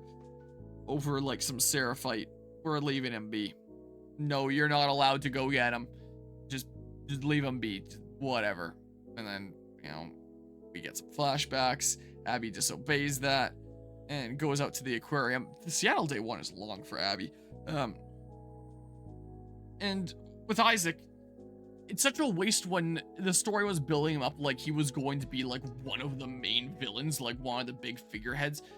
He's the leader of the group that Abby is under, and you have like so many notes in Ellie's story building him up.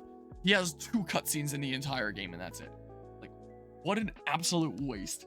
So now that we've seen half of the cutscenes in the game with him, we head out towards the aquarium and, you know, more levels with nothing really happening. We say goodbye to Manny before doing these levels. Get caught by the Seraphites, and that's where we run into Yara and Lev, and we work together with them to escape. And, you know, Abby's able to make it to the aquarium after even more levels after that point, with like the whole ship stuff and getting the crossbow and finally making it there. And you have like some interesting storytelling stuff with Owen saying that he couldn't do it with like the old man there that had just accepted that he was done, kind of like Joel had did at the time, where he was like, why don't you say whatever speech you got rehearsed and get this over with, where like he wasn't gonna fight it, he had just accepted that this is what was going to happen. And I guess Owen saw something similar in like this old man Seraphite and couldn't do it, and got into that kerfuffle with his face, I don't know, Sandwich Man Danny, whatever the hell the guy's name is. I think Danny might be some other guy, I don't know. And you know, kind of showing that maybe things aren't so black and white, and maybe one can have sympathy for the other side. And you have Abby having nightmares about Yara and Lev, and deciding that she wants to go back and save them after she has like a similar nightmare to her father. I forgot to mention like the first flashback with Abby, with like the whole zebra and stuff, where Ellie had giraffes and Abby has the zebra, to kind of show some parallels between them, that maybe they're not so different after all. They both had like an animal moment by the hospital there. I do like that in the one flashback there, we do see that there is like some reluctance from Marlene that we didn't really see in part 1 from Joel's perspective, where it's like, do we really want to do this? Like, it's still something kind of messed up to not actually be asking Ellie like what she'd like to do. In the show, since I rewatched that recently, she was saying like, you know, it's less cruel that way, because that way she has no fear not knowing what's going on. Don't have to, you know, tell this little girl that we have to kill her and stuff. But, you know, there's still some nuance there where it's like, hey, they didn't really ask her what she would prefer here and are just kind of going forward with it. Abby's telling her dad that if it was me on that operating table, then I'd want you to do it. But, you know, easier said than done when you're not there. And would her father really be willing to do that? Or would he want to also take the stance that Joel took? Like, there's some nuance there and interesting stuff to explore. So, you know, that flashback is kind of interesting in that sense. But then that recurring nightmare of the hospital and how it adapts throughout, where it's like, now it's Yara and Lev that are in trouble there, and now she wants to help them out before they, you know, before something bad happens to them, and goes out to help them. And freaking Seattle Day 2 as Abby. Bane of my existence. Where you bring them to the aquarium, Yara needs medical help, and you need to go to the hospital where Nora is to get the medical supplies needed to do the surgery to amputate. So you go out on a whole journey with Lev, and the game very clearly tries to draw parallels between Joel and Ellie and Abby and Lev, where it's like Abby is looking after this kid Lev, which, as I mentioned during previous streams, it doesn't feel like as much of a caretaker kind of position, when Abby doesn't feel like she'd be that much older than Lev. Like, Lev feels like, you know, somewhere teenager, or maybe around the age that Ellie was during the events of part 1. And Abby feels like she'd be like, you know, very late teens, very early 20s, something like that. Like, they wouldn't be that far apart, I wouldn't think. Like, of course, older one would still be in a caretaker kind of position. But I just found it kind of very odd when the characters kept on calling Lev a kid, when I was constantly scratching my head like, you're not that much older though, are you? Like, really? So, the game wanted to draw parallels, so I guess for Seattle Day 2, they wanted to have that journey to go find medical supplies be their bonding time, be essentially like the much shorter and smaller equivalent of Joel and Ellie's adventure across the country to get the cure there, to make the cure. Deliver to the Fireflies so the cure vaccine could be made. And here we have them venturing to the hospital, Abby and Lev, to get these medical supplies to save Yara, so some parallels there. And we do have like some moments between the two characters, like Lev trying to help Abby overcome her fear of heights as they go across the sky bridge and be able to confront her fears, and Abby going into a spore area to get Lev a gas mask and putting it on his face. Like, I don't think that that's quite the same level of meaningful moments as we would see with like Joel and Ellie in the first game. Like, you know, we had the motivational words of like, hey, believe in yourself, when we're at our weakest is when we're our strongest, or whatever the hell the saying is. And then Abby going and getting a gas mask and putting it across Lev's face and showing how that works and stuff and going through together. Like, there's a couple little moments like that. But I didn't really feel like we had any like really impactful moment that made me feel like the two of them had truly bonded. I felt more like, hey, these are the things that we have to do for one another to get across and get to like our destination, our goal here. And not really much else along the way. So it's just like a whole bunch of levels and not really much storytelling wise, when that was absolutely the time to be exploring the dynamic of that relationship and be drawing comparisons. It's just a level after level after level after level with basically no story content, which is another contributing factor to me mentioning that I think this game is a lot more boring than part 1 in terms of story, because it's just like, there isn't anything interesting that happens for so long. And I feel like Seattle Day 2 as Abby is probably one of the biggest aggressors of that. So you make it to the hospital, and now things are a little bit interesting because Isaac wants to talk to Abby and wants to take her in. Nora helps her out to get her out of there. And now it's like we have some hints of Abby potentially being the traitor. There's some suspicions from Isaac and stuff.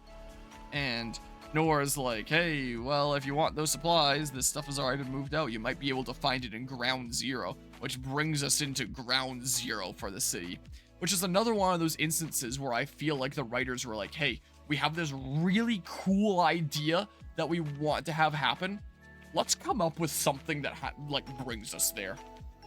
So for a person that she literally just met yesterday, Abby treks into Ground Zero with like the oldest infected of the city and the most dangerous part of the city, presumably, and gets into like the whole boss fight with like the monstrous Rat King there to get these medical supplies for, again, this person that she just met yesterday, but I guess is having these dreams about and these nightmares about.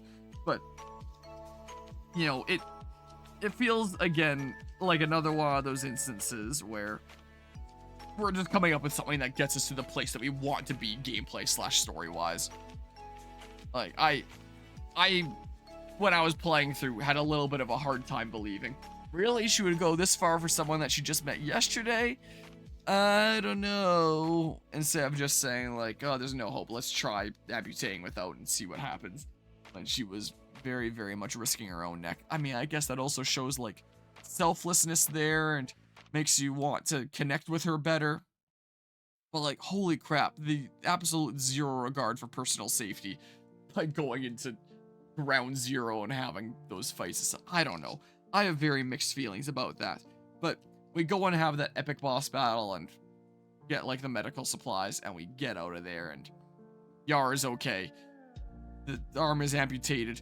Everything is a-okay. We did our goal for Seattle Day 2. It's done.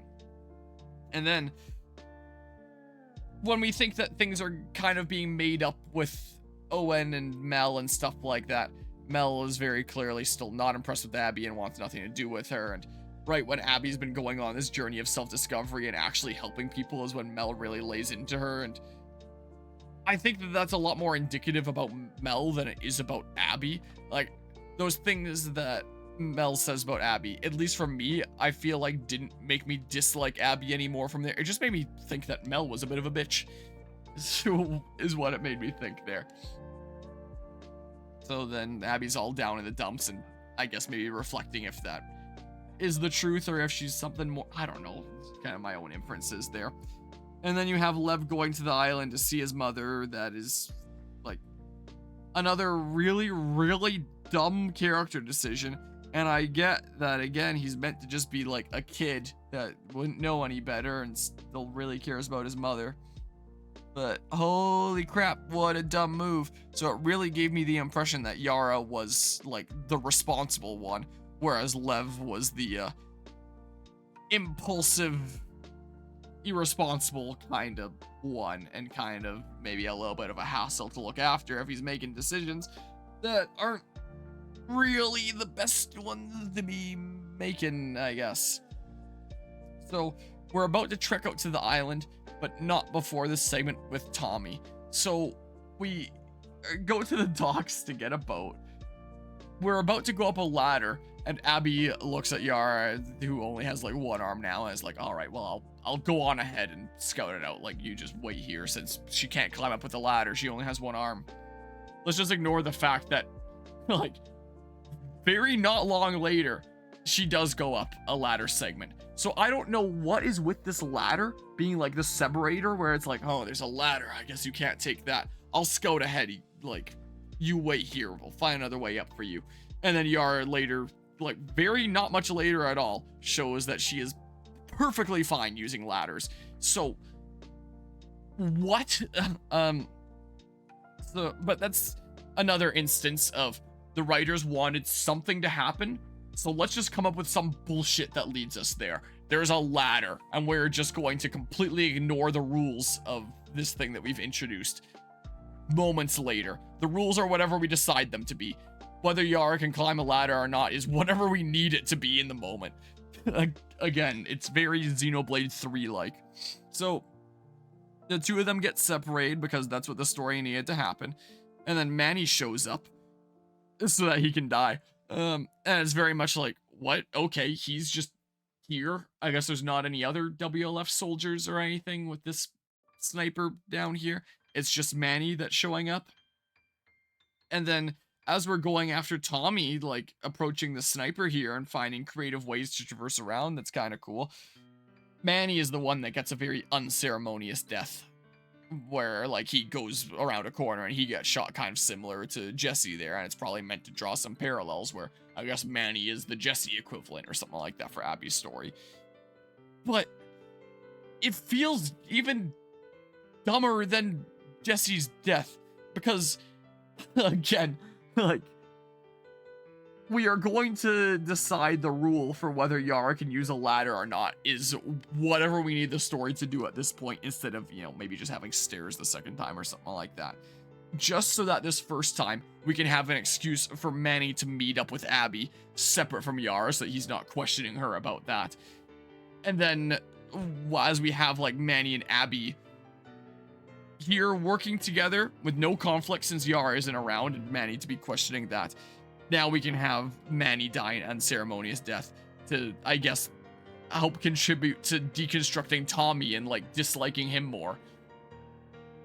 But it is so forced. Like I just can't get out of my head how ridiculous it is. The whole, she can't take a ladder, even though she can, so Abby's on her own. Oh, Manny shows up, so we go forward, and then Manny dies. Like, what an absolute just tool in the plot, just to be a guy that shows up so that we can have some loss from Tommy, I guess, so that Abby loses someone important from Tommy. Like, it is so forced. It is so convenient. He just shows up just so he can die. And like, I feel like this stuff with Seattle Day 1 wasn't really enough to make me genuinely care about him. He's just like one of our guys that like we were with and like helped us sneak out afterwards. And then he just shows up again just so that he can die. Like, oh, I'm really gonna hold it against Tommy for that. I don't care. Like, so I feel like Manny is probably the character whose death was done the most dirty, just because he showed up purely to die. Like, man, sucks for any Manny fans out there, I guess. So like, yeah, that sucked. And then we pushed Tommy into the water, and I believe Yara makes it there anyway. So it's like, why did we have to split up realistically? Again, I know the storytelling wise is so that we can be with just have Abby and Manny there. But like, freaking. Then we get a boat and we go to the island, and we do get to make good on like the build-up that was being done before of like the WLF going and make him move on the island.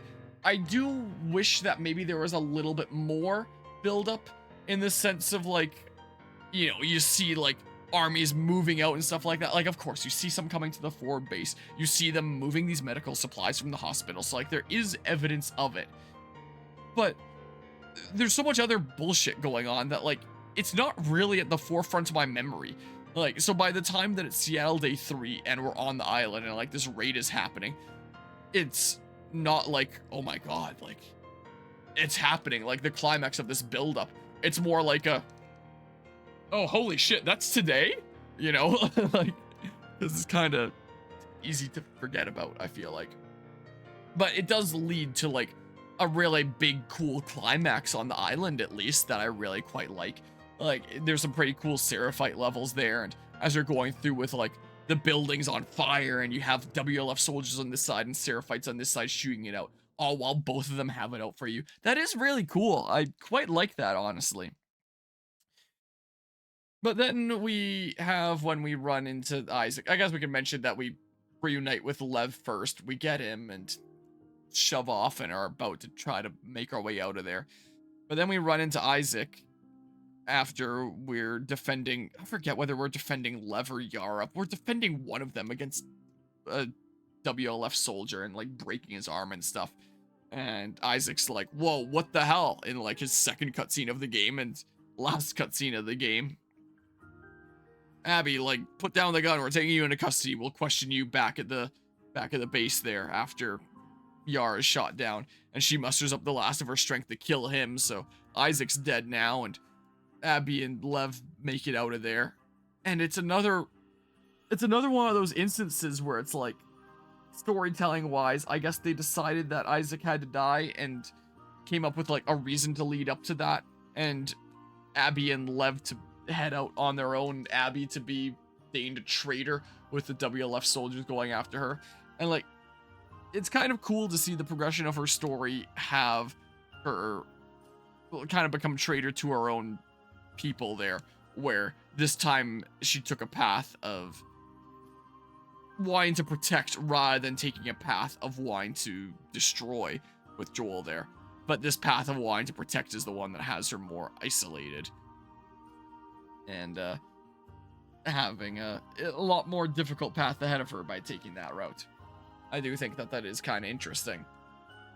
But for Yara to die after we just spent an entire day going from level to level to level to level just to get medical supplies for her, even went to ground zero and did like a big boss battle just to have her die, like very shortly after. It feels very shitty, both gameplay and story-wise. And maybe that's the intention. Maybe that's the intention with the story, because they want to make the argument that no one is safe in this kind of environment. Like, anything can happen. You might put in all this effort and it might lead to nothing. But, so, maybe it's intentional, so I can't criticize it. I don't know. But I will say that it does feel really shitty spending a pretty long in-game day on something that ultimately was essentially pointless. Again, I feel like I probably wouldn't feel as much that way if we actually did more with Seattle Day 2 with developing a bond between Abby and Lev, because I don't really feel it. So, Isaac dies. The plot never really did much interesting with him, huh? Yara's taken out, and now we head out with Lev, and we head out to the aquarium, and then it's like, surprise, Ellie's been here and killing your friends this whole time. Like, and I don't know if the intention storytelling-wise is for you to have essentially forgotten about it at that point. I certainly didn't with the massive cliffhanger that they left us on. But maybe it's meant to be like a bit of a route back to reality, and we're going back to like our timelines being connected for players that got like so invested in Abby's story that they forgot about the stuff with Ellie. Like I mentioned before, that was always at the forefront of my mind. Get through Abby's stuff so I can find out what happened there. But it really is a shame, like, how not interconnected the stories are. Like, again, clearly they're connected symbolically, what with they're meant to be connections between Joel and Ellie and Abby and Lev. So there's symbolic connections with Abby kind of assuming the kind of role that Joel did as a protective kind of figure that is willing to betray those that had their trust in her if it meant protecting Lev, kind of like with Joel and the Fireflies and Ellie there. But it would have been nice to have like some literal connections as well, especially when you're telling this story in a back and forth manner. I think if you did have like an extra save file afterwards where now you can play as Abby, then it wouldn't be as big a deal to go and experience this separate story. But when you're having Abby's story as like the prerequisite to be able to continue the story that you were just experiencing, and that story isn't connected in any way in a literal sense, it just doesn't keep you all that invested. Like, you had heard a little bit about Abby with Ellie's story around the hospital, like Abby was here earlier, you just missed her. Like, oh, maybe that'll be used in an interesting way. No, it's just kind of like a tidbit fun fact. Like, wow, what a coincidence, Abby used to be here, or Abby was here earlier today. So, I really, really wish that it was just another save file after the fact, so you get to, like, really explore a different adventure with Abby's character after the fact, as opposed to you have to do that as a prerequisite to continue the stuff that you probably care more about. And, it's not connected. It would be less upsetting if they were a lot more connected, and you get to see more of the story that you already cared about from a different perspective. But you don't. You see a completely different story from a different perspective. So you're out here doing completely different things, and then right at the end of it, it's like, oh shit, Ellie's been going around killing all my friends. If only I had a map that led right to her location so that we can go right back to this plot. So we do like this whole plot line of Abby, Yara, and Lev that sees itself to the station, and then we jump tracks and like finish off this stuff with Ellie there. Like, it does a decent bit of jumping there, and like maybe that's the argument as well, is that, you know, it might be a sudden surprise that this stuff is going on. Like, just because you're doing this thing doesn't mean that other things aren't happening in the world around you. Maybe that's the argument they're trying to make, but it just makes the story less interesting. So then we finally get to go and see what happened before. It seems like Abby kills Tommy, and like, are we supposed to feel good about that because Tommy killed Manny? Ooh, he really deserved that, because I really cared about Manny as a character. I'm so glad, like, Tommy got what he deserved. No, it just makes you feel shitty and like, okay, I kind of want to go back to playing Ellie, because, like, I still have more investment in her than I do as Abby at this point. And that's probably why a lot of players, when they played the game for the first time and were in the boss battle of Ellie versus Abby, would cheer when Ellie won and they got a game over, thinking that that is the outcome that they would have preferred.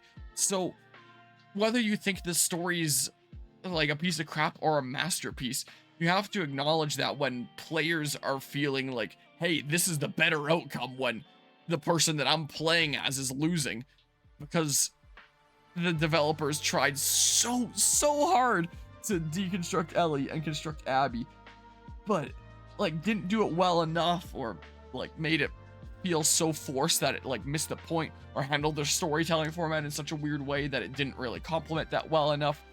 I think you've messed up storytelling wise when like you tried so hard to do this and clearly failed, when players are happy that Abby is dying in the boss fight against Ellie there. So like, I think that is a good example of like the story having kind of missed the mark there.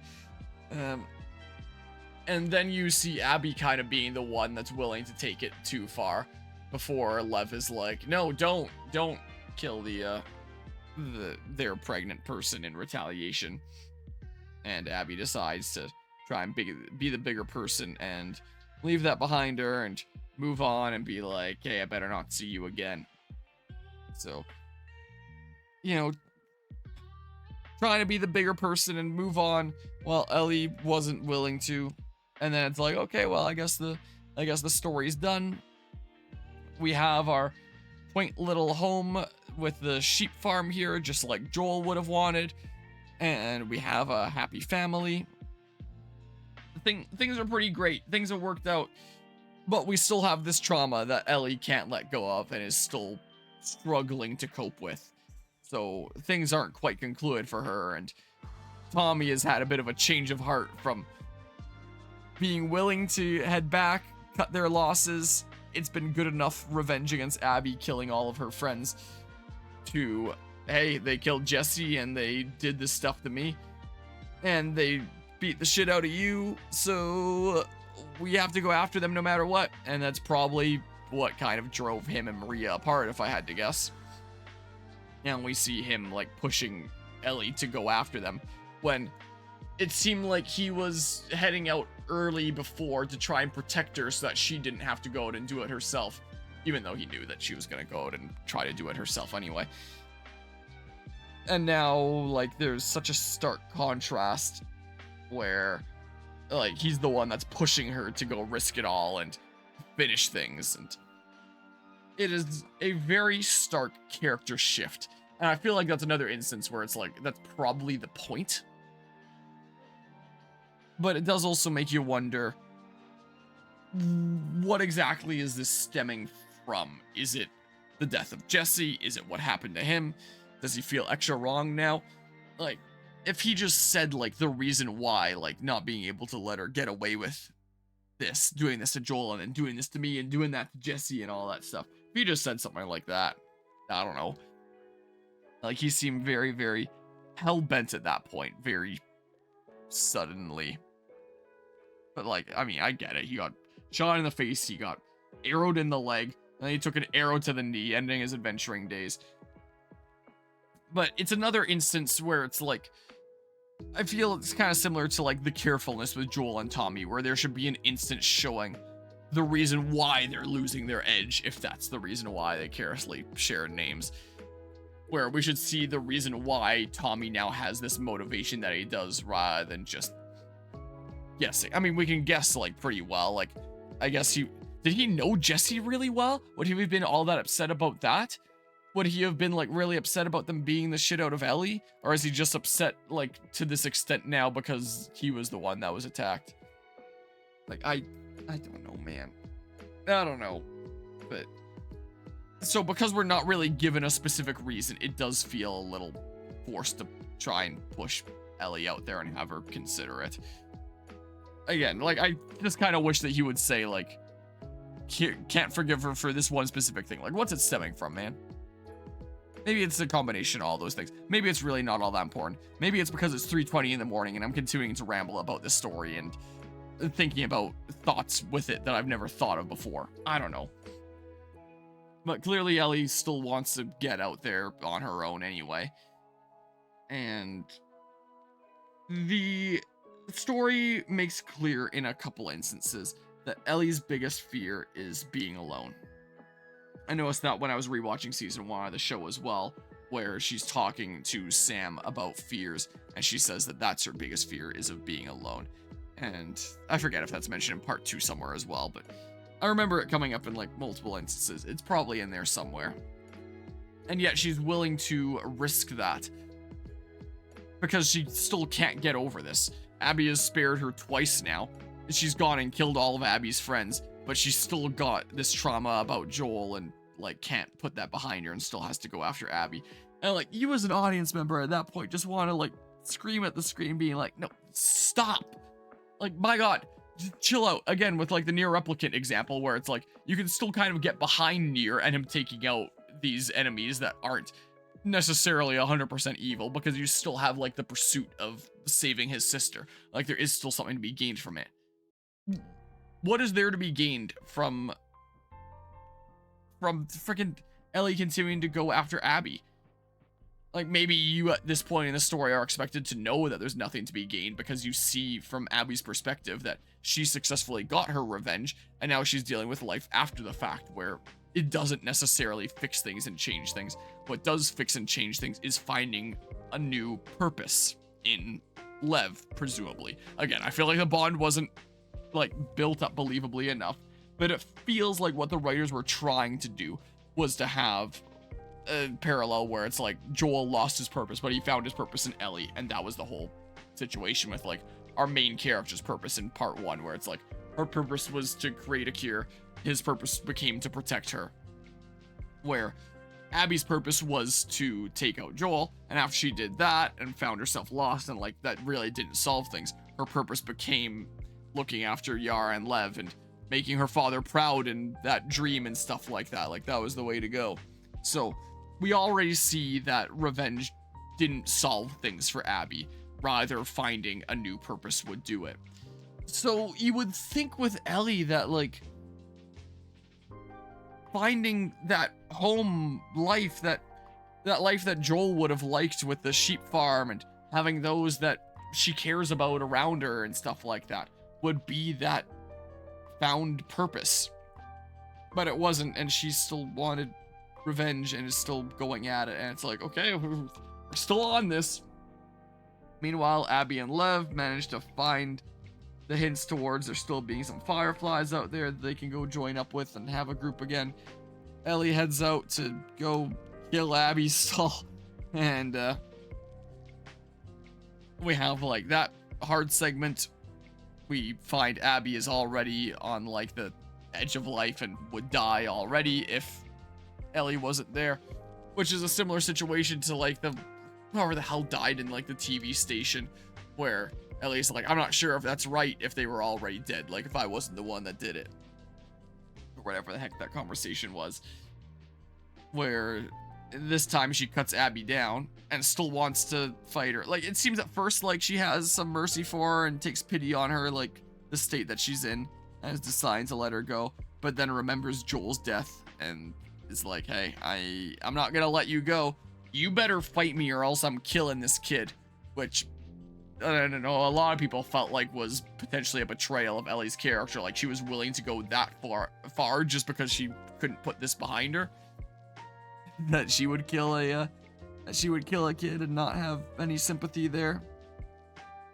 So the two of them duke it out. Abby goes nom nom, and then as Ellie's about to win, she has a reminder, like she has a flash memory of Joel on the porch that we won't see until a little bit later, the full memory of what that was until later, but it gets her to decide to let Abby go. She does finally decide to accept that what happened and leave things be, and Abby gets to go, and Abby presumably gets like the happy ending here after voting off with Lev. And on getting back to the house, we see what that memory was, where that's the one where like Joel's on the porch there, he was playing guitar, and the two of them get to chatting, and Joel says that if he had a second chance at that moment, he would do it all again.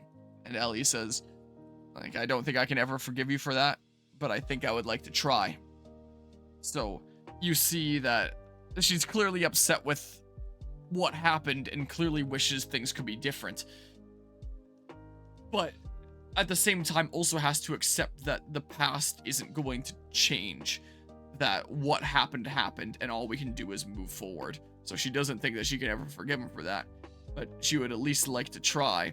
So now we know that that was the memory that flashed in her head when she was choking out Abby, where it's like she didn't think that she could ever forgive Joel, but she would at least like to try. And I guess thinks about that with Abby, where it's like to know if she can ever forgive her, but it would at least like to try, presumably.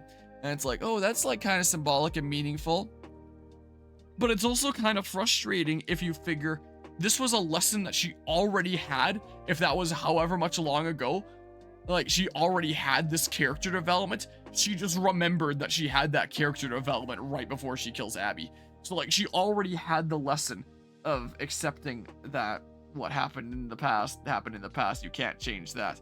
You shouldn't, like, maybe you can't ever forgive, but you should at least accept what happened and maybe at least try to forgive instead of having this hatred.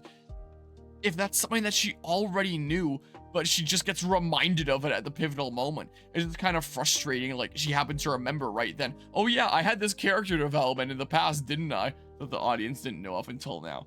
And it's like, really? Like, I guess you could argue that she wouldn't really think about that while she's so blinded by rage and this trauma and stuff like that.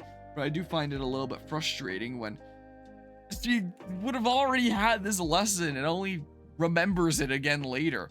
Like, could she not have remembered that when Abby spared her in the theater, or before she decides to head out and leave Dina and JJ? Like, I don't understand there, man. She tries to play the guitar and can't do it anymore, and the guitar is meant to be symbolic of her last remaining connection with Joel. You see in the first game that Joel says, like, I'll teach you one day if you'd like. And you see with some of the flashbacks, like him giving the guitar and saying, like, I'll give you lessons and stuff like that. And in this game, Ellie knows how to play guitar after Joel had taught her. So that's kind of like a symbol of their connection. You could argue that the moth is kind of a symbol of that as well by being on the guitar, where, like, as I mentioned, like, the moth is very symbolic of purpose. And you could argue that, like, Ellie was absolutely Joel's purpose. And it seemed like, to an extent, like, Joel started to become, like, Ellie's purpose as well and set her out on that journey. So, by those fingers getting nom-nommed and her not being able to play the guitar anymore, that's kind of symbolic of her kind of finally leaving Joel behind. Like, this one connection that she still had to him is no more. She can't play the guitar anymore unless you do like a weird reverse thing and relearn the whole thing, I guess. Maybe you could get away with something like that. Maybe if you only do picking, then with the left hand you couldn't do like finger strumming like that. No PIMA going on anymore. So having to leave that behind shows that she has to leave him behind, and I guess that purpose of hers was left behind as well, with like the symbol of the moth at the end. Like, both the purpose of like her connection to Joel and her seeking out revenge and stuff like that is left behind. But not exactly by choice with her leaving her connection to Joel. Like, she wants to play guitar, but can't anymore. And now, because she sought revenge too long, she lost her last connection to Joel. She lost the people that she cares about, of Dina and JJ, and now has found the situation that she feared, being left alone. But I don't quite understand narratively how these outcomes make sense. So you're telling me that Abby successfully sees through her extremely brutal revenge, and she gets the happy ending at the end of the day. She's ultimately rewarded. And Ellie goes on like this insane bloodbath, killing dozens to hundreds of people in Seattle on like a bloody rampage to Abby, but decides to spare Abby like right at the very end. And she gets an unhappy ending, like losing her last connection to Joel. She can't play guitar anymore, and being left alone, like she was always her biggest fear. So, but you're also telling me that if she had gone all the way up to like the aquarium, killing Owen and Mel, she would have gotten her happy ending. Like, this was the point where it's okay. That's an adequate amount of revenge to take. She still has all her fingies. She still has like that connection to Joel. She still has Dina and JJ in her life, and the farm that Joel would have liked, and essentially has the happy ending. That's okay after slaughtering all those hundreds of people that I slaughtered in Seattle along the way. But once we decide to keep on going after revenge, that's the point of no return. That's too far. Say goodbye to like any last connection with Joel, and say goodbye to having like Dina and JJ there. Like, it makes sense that they would leave and not be waiting for her when Dina's worried that, you know, Ellie's probably died out there in the process and has no way to know how long it's gonna be, if she's ever gonna be back, if she's alive or dead. But like, symbolically, in terms of the narrative, how is it that it's like We kill everyone except for Abby, and there's happy ending. But we decide to take it a little bit further and do pursue killing Abby, but at the last second decide, nope, we're not doing that. That's too far. Like, that's where we lose the Joel connection and are now left alone, as she feared. While Abby, that did see her revenge through, is the one that gets the happy ending. Like, it doesn't really make sense symbolically / narratively. I feel like in this kind of narrative, wouldn't you have the one that ultimately broke the cycle and decide to be the bigger person and abandon revenge have the happy ending, and the one that pursued their revenge all the way through and didn't have the nightmare stop be the one that has the sad ending? I mean, you could argue that Abby kind of has her own revenge against Ellie and is the bigger person at the theater by not letting that take her over and leave Ellie be, but I don't know. It doesn't really work out the way that you would think symbolically, and that begs the question of what is the lesson in that sense? Like, obviously the ultimate lesson is just like be the bigger person, and you know, the cycle has to end somewhere. Like you see with the WLF and the Sarah fights, that they keep on blaming the other for a thing that happened and use that as their excuse to keep on going, and things only get worse and worse. That eventually someone has to be the bigger person and end the cycle. And make you wonder if anyone would ever go after Ellie when she's taking all these named characters. Like, someone does go after Ellie. Abby goes after Ellie again. And makes the argument that by continuing to pursue this revenge, like, there will only be more that come after you, and it's just like a self-perpetuating cycle that someone has to break at some point. But then in the actual events of your story, you show the person that ultimately breaks the cycle gets the bad end, whereas the person that, like, didn't break the cycle, but, like, sort of tried to break the cycle later gets the good end. Like, what? It's odd. It is very odd of a decision, I find. So, yeah, I find some of the decisions with this story a bit baffling. Like,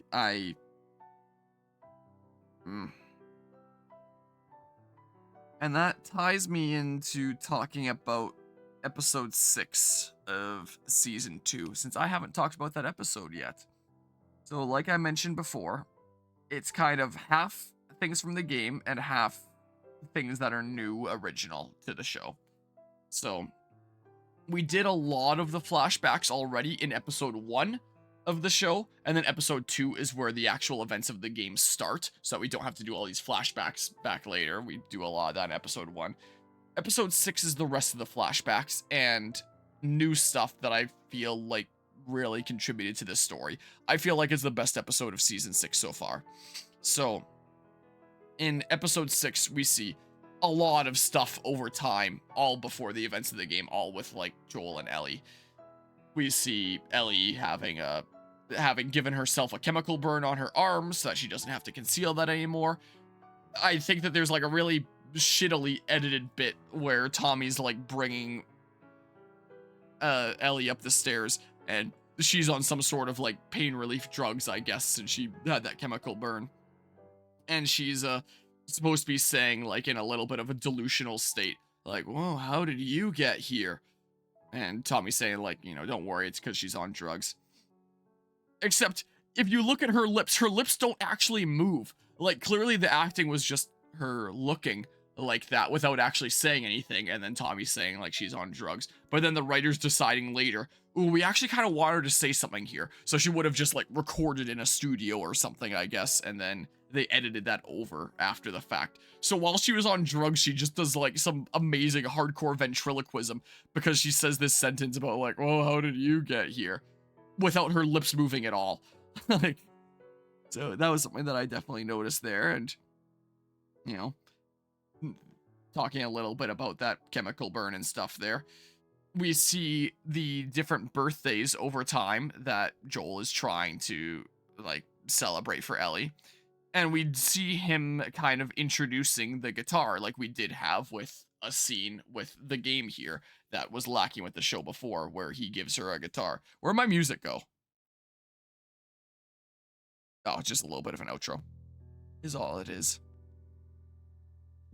And we get to see a little bit more with the show version with him giving a guitar, where the Sandwich Man Seth makes an appearance. Joel gives him some Lego that he found for Seth's kids and asks for, you know, some materials in return. And he makes the guitar himself, including the moth symbol, even though he didn't know what it meant.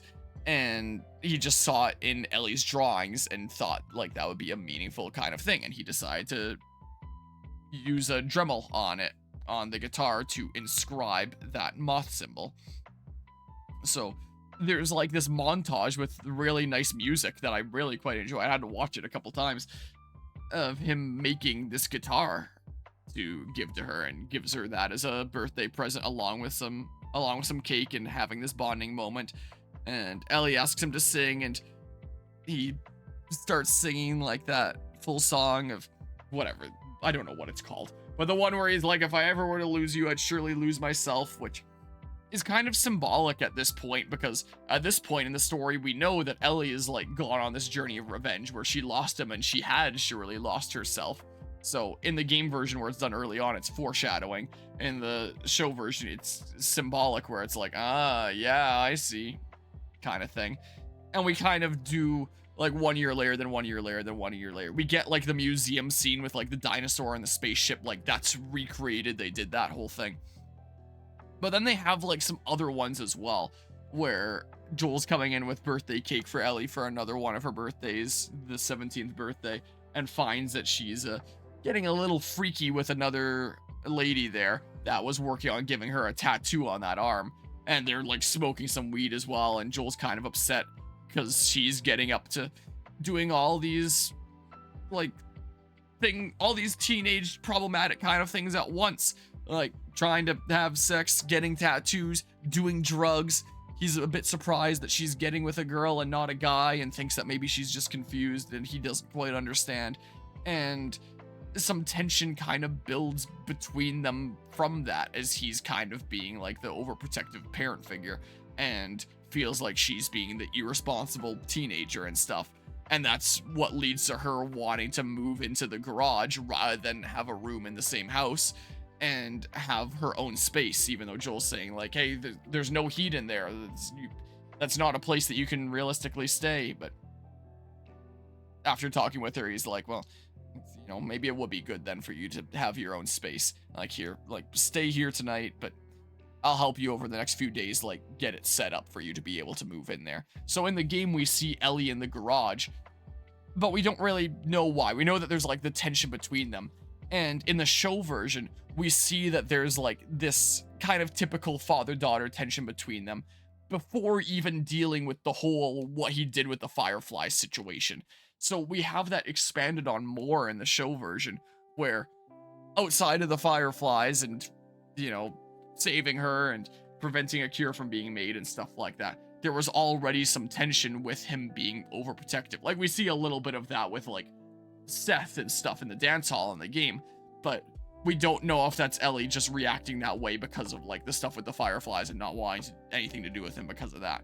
But in the show version, we know that like that's more typical kind of tension of you know, other disagreements that they've had there.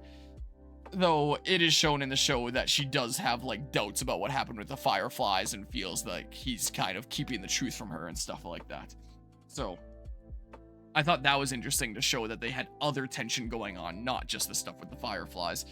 And then one of the other unique scenes to the show is them going on patrol, and they hear that like this other group has been attacked by infected and they need to rush over there. And everyone in that group is dead except for one person that's still alive, and it's Eugene. They actually use Eugene in some interesting ways in the show. Here he is coming up again, and he's bitten. And he really, really wants to go home to see his wife, the therapist, one of the new characters exclusive to the show, because he wants to share some last words with her. He wants her to give some last words to him, and he really wants to see her face. Joel's like, no way, I'm killing you here. That's not happening. And Ellie's like, whoa, whoa, whoa, wait a second. Like, hold out your hand, hold it straight, and count to 10. And he does that. It's the same thing that she used to do to prove that she wasn't getting infected when Marlene took her in the beginning of the show to see if her infection was worsening. And Eugene does it just fine. So Ellie's like, hey, he has time. Let's take him back and let him see his wife and stuff. It's the right thing to do. And Joel's like, all right, I will. I promise. You go get the horses. He then leads Eugene down to like a lake bank and is like, yeah, you're gonna die here, dude. And Eugene's like, what? This isn't what I want. And Joel's like, I'll pass your last words on to her. He's like, I don't want my last words for her. I want her last words from me. I want to see your face. And Joel's like, well, if you love someone, you never truly miss their face, or you'll always see their face, or something like that. And Eugene takes the time to reflect, and Joel shoots him, and Ellie is really upset. And she kind of puts together the connection of when Joel had promised to her that he was going to bring Eugene back, was the same expression he had when he said that he swore that everything he said about the Fireflies was true. So she recognized the expression and kind of deduced he lied about this. He was definitely lying about the Fireflies. That's what kind of confirmed it to her. So they bring Eugene's body back. The therapist, whatever her name is, I don't know, sees that. And Joel tells her, like, he was brave. He wasn't scared. He was infected, but he didn't want to put you at risk by trying to come here. He ended it himself. He wanted to do that to protect you. And she comes, like, and embraces him in her arms, gives him a big hug, and is grieving. And Ellie is, like, super upset, super pissed on the side. And she just says, that's not what happened. He promised that he was going to take Eugene back, who begged us to go back, and Joel shot him in the head. And the therapist, like, takes a disgusted, like, step away from Joel and strikes him across the face and leaves completely upset, which also kind of ties together to the stuff that we saw in episode 1, where he's talking to the therapist about how, and she's mentioning how she can't ever forgive him about, like, killing Eugene there. And, so it was also really interesting to see how Joel always preferred the stance of comfort in a lie, like a comforting lie that makes things seem better than they are, rather than knowing the hard truth. That's what he prefers. And so he had told her a lie, and she embraced him, like, clearly very grateful for him and having this, like, better view in her mind. And, like, it was comforting to be able to believe in that lie.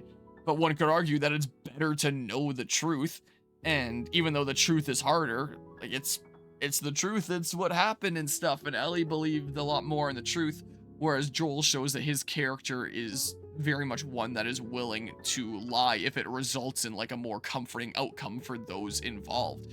If that's the thing that sounds better, he's willing to lie.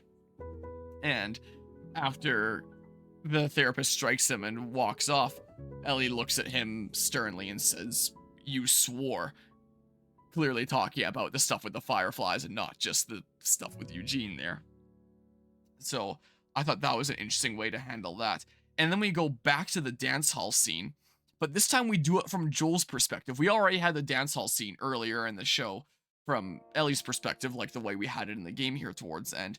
But this time we have it from Joel's perspective, where he's sitting with Tommy, Maria, and their kid.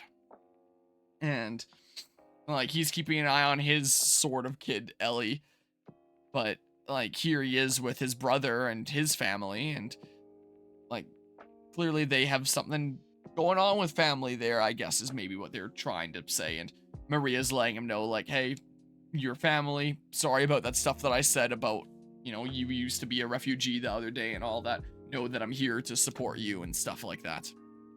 And then you see, you know, Seth getting all mad at Ellie and Dina, and Joel coming up. And in the show version, instead of just pushing him away, he pushes him down to the ground, like, very violently, and then Ellie gets pissed off at him. So Joel feels like he's not welcome there. He leaves, and that's when he goes to the porch to play the guitar on that scene that we saw at the end. That's done in episode 6 of season 2 of the show.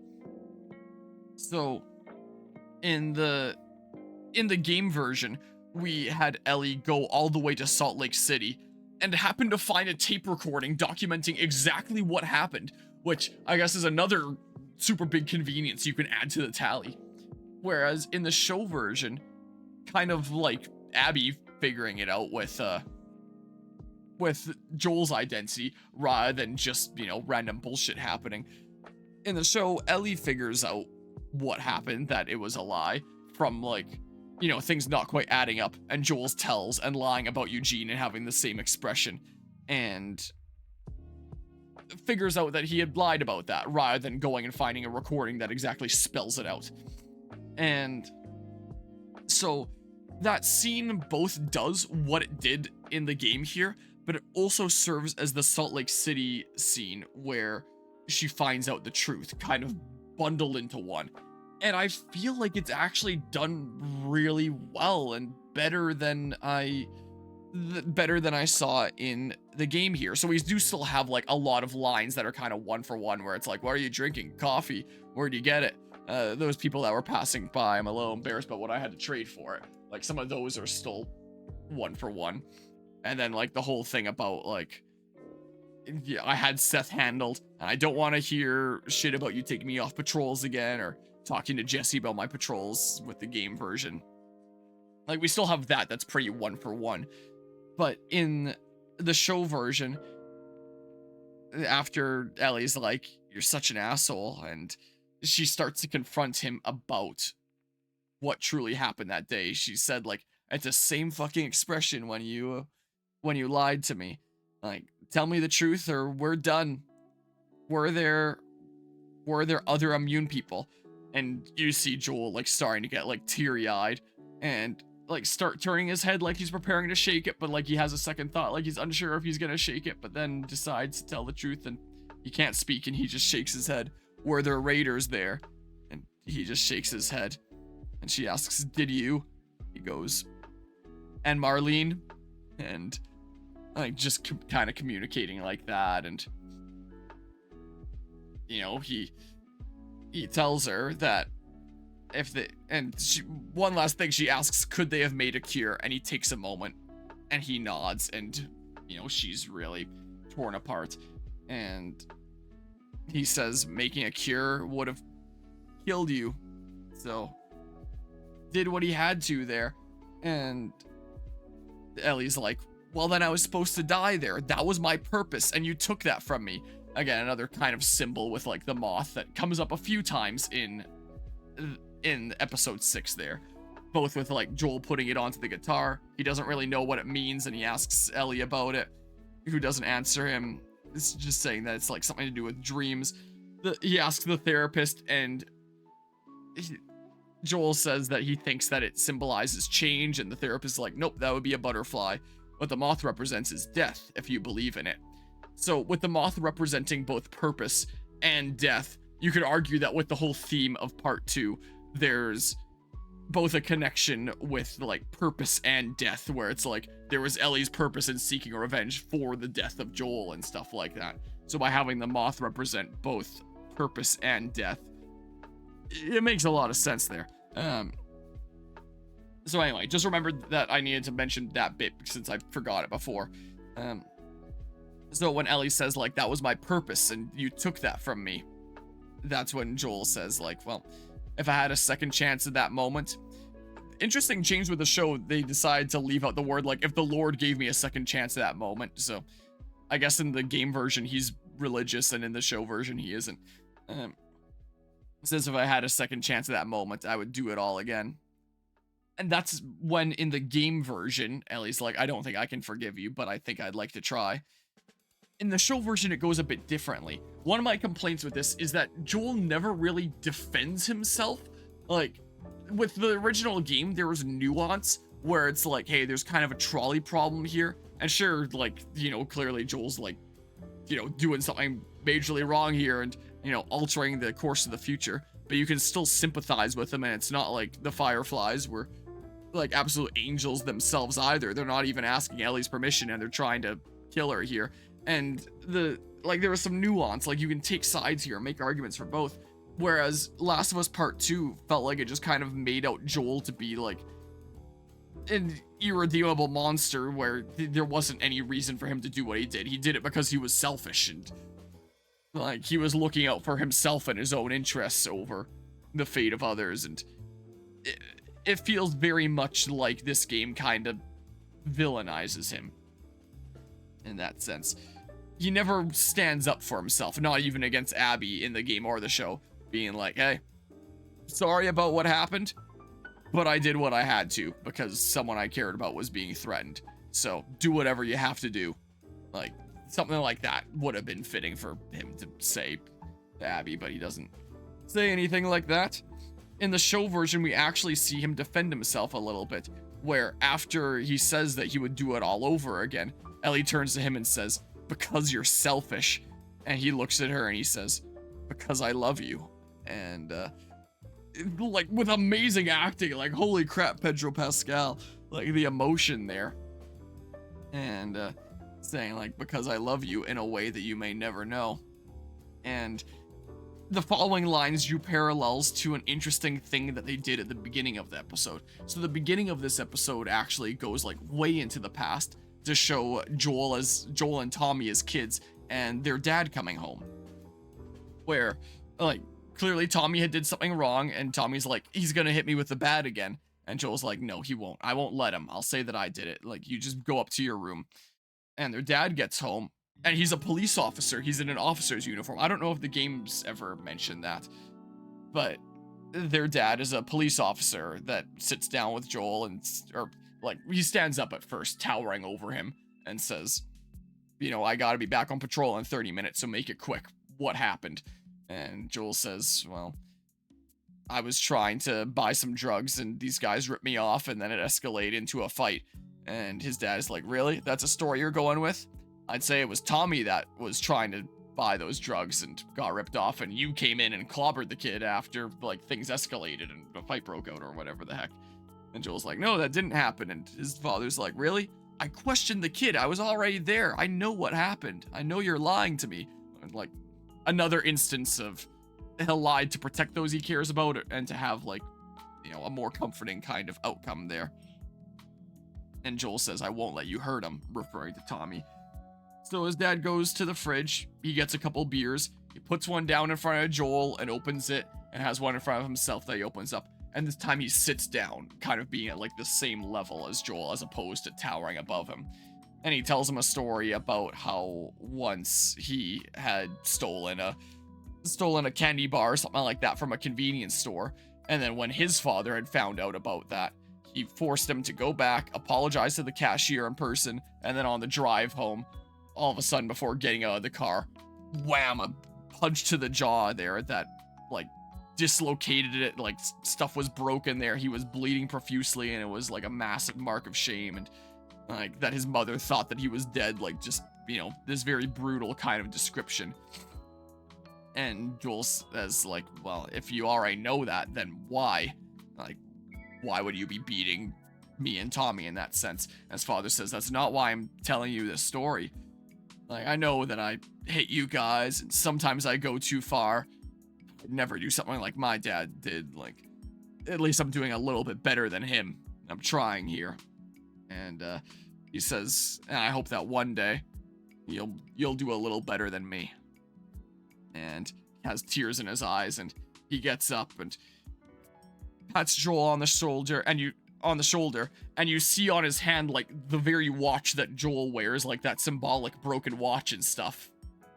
And his dad walks out. And I think that there's, like, some interesting things there. Like, for one, by making him a police officer is someone that you would inherently trust. Like, this is someone that upholds the law and believes in what's just and all that. A police officer should be someone that you trust. So by showing that Joel's father is kind of a wolf in sheep's clothing in the sense that this person that at face value would be like a very upstanding person that you can trust is actually someone that comes home and beats his kids when there's something that he doesn't like, I thought was a interesting use of irony.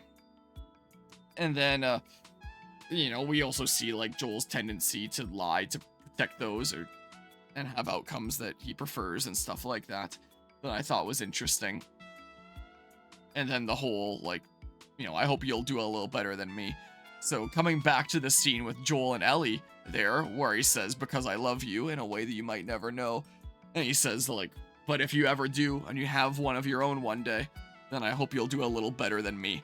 Tying back to that, and tying into the overall themes of the story as well, where it's like, someone in this cycle has to do better than the last person in order to break it, rather than just, you know, continuing to make things worse and worse and escalate it. Like, the only way that things are going to get better is by being better, like Abby has to do to spare Ellie, and like Ellie has to do to spare Abby at the end, even though it doesn't exactly result in a happy ending for her. So maybe that's something that the show will change. Who knows? We'll find out as that continues to go on. So I liked it how, like, the show showed that, you know, Joel has done some bad things here, but he hasn't done it from a place of evil. He's done it from a place of wanting to protect those that he finds purpose in, like the whole theme of the first game kind of was there. And then by having the whole bit with his father shown at the beginning of the episode, and then kind of passing on that same thing to Ellie, it was like hoping that one day you'll do better than me, that relate to the overall themes. I thought that that was really good. And that is an example of like relating to the overall theme without just rehashing the same thing over and over again. I mentioned before about how with part 1, with the sense of purpose, you explore that in different ways with the different subplots throughout. The stuff with Tess, the stuff with Joel and Ellie, the stuff with Bill and Frank, the stuff with Henry and Sam, the stuff with David, and the stuff with the Fireflies, where it's like their purpose is like making a cure and making the world a better place, but that conflicts with Joel's purpose of protecting Ellie and all that. You explore this sense of purpose in different ways, whereas with this game, you just kind of explore revenge. In the same way, just multiple different instances over and over and over again, with this group wants revenge on this group wants revenge on this group because this group wronged this group, and like over and over again. Like, you get all these notes and all this lore about they want revenge. You don't really get to explore it in different ways. It's just essentially the same thing with a slightly different coat of paint, it feels like. So when the show actually made an effort to explore in a bit of a different way there, with the whole, well, I hope one day you'll do better than me kind of thing, where it's like, hey, this is kind of connected to our overall story, but it's not just a rehash of the same thing that we've heard over and over and over again, but it's still something directly tied to the themes we have going on here, I thought was really good. And one of the reasons why I feel like that's probably the best episode of like this season so far. Maybe of the series so far. Otherwise, it would probably be like season 1, episode 3, the stuff with Bill and Frank, because that one's really good. So I definitely feel like the show is still doing better than game in that sense.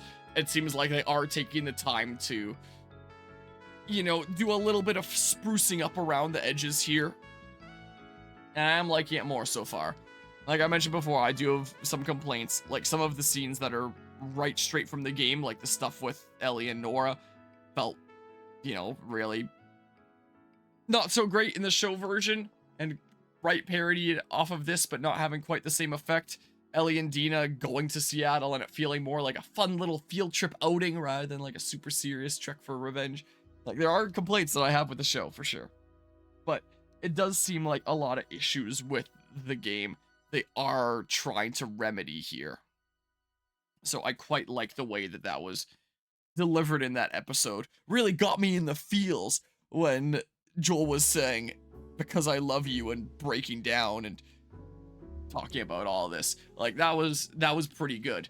And we're being told that, like, after Seattle Day 2, where instead of like right at the end of the game, and now we have like a full understanding of the nature of their relationship before Ellie does like the final day in Seattle, as opposed to the game version where like you only understand the full nature of their relationship right at the end of the game. And it's like, oh, okay.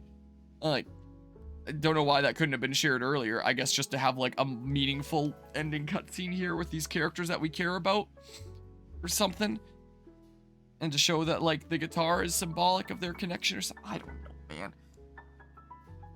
I do still wonder if like with the show version, I would have preferred if like episode 6 was episode 1, and then episode 1 was episode 2, then episode 2 was episode 3. So you have all the stuff before, like right at the beginning.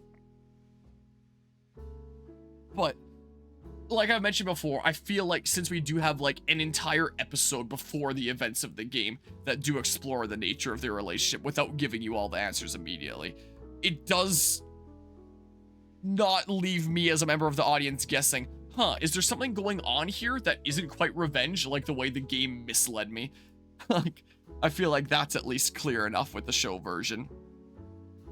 And like, it's not a half bad idea having it be kind of impactful to have like the whole, you know, emotional scene. I hope you'll do better than me right before the final Seattle day there, right before kind of the climax. I don't mind that too much. I think that if you handle flashbacks right, that there's a good way to do it. I still don't know whether I would prefer the way that it is there, or like just having all that stuff right at the beginning and out of the way.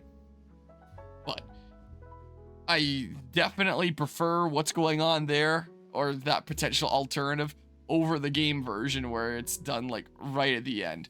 Like, again, I figure it's so that they can have like an emotional, meaningful cutscene where it's like, don't know if I can ever forgive you for that, but I think I'd like to try. Where you have emotional cutscene at the end that also relates to the overall themes, where it's like, hey, there's this person that you have something against. I don't know if I can ever forgive you for that, but, you know, should at least try and all that.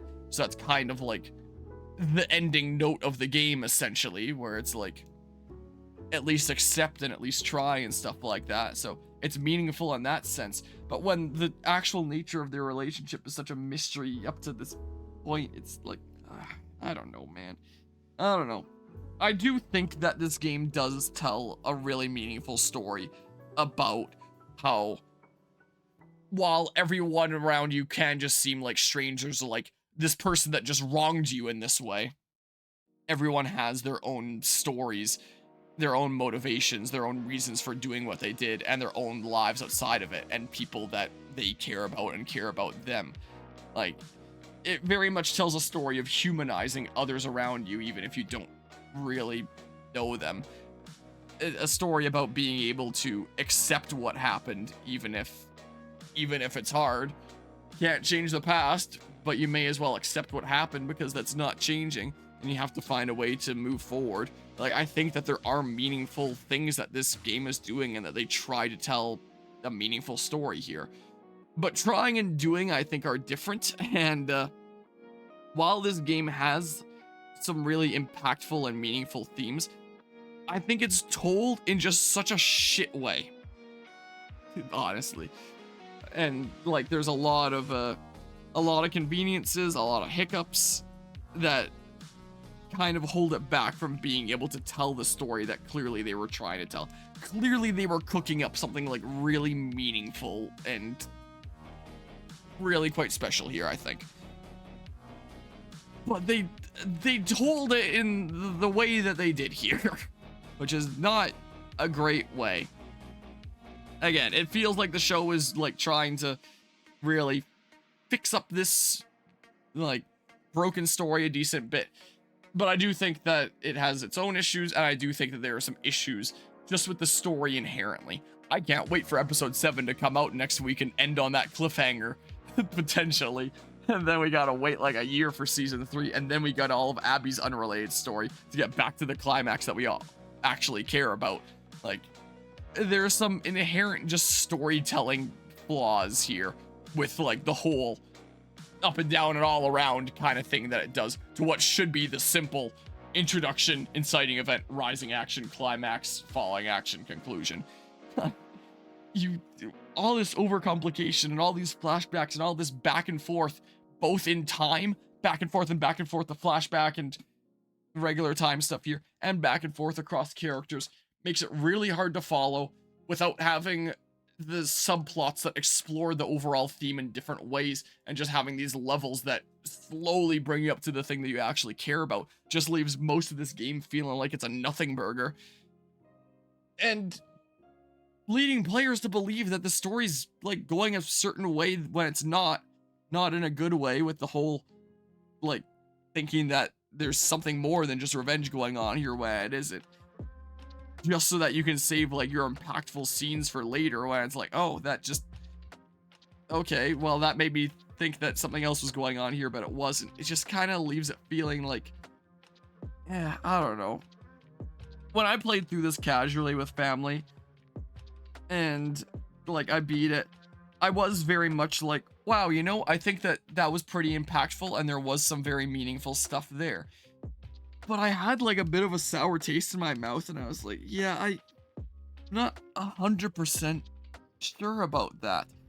And since beating it casually, it's been one of those games that I have thought about a lot. So like, hey, like, props to it for being a thought-provoking story and all that.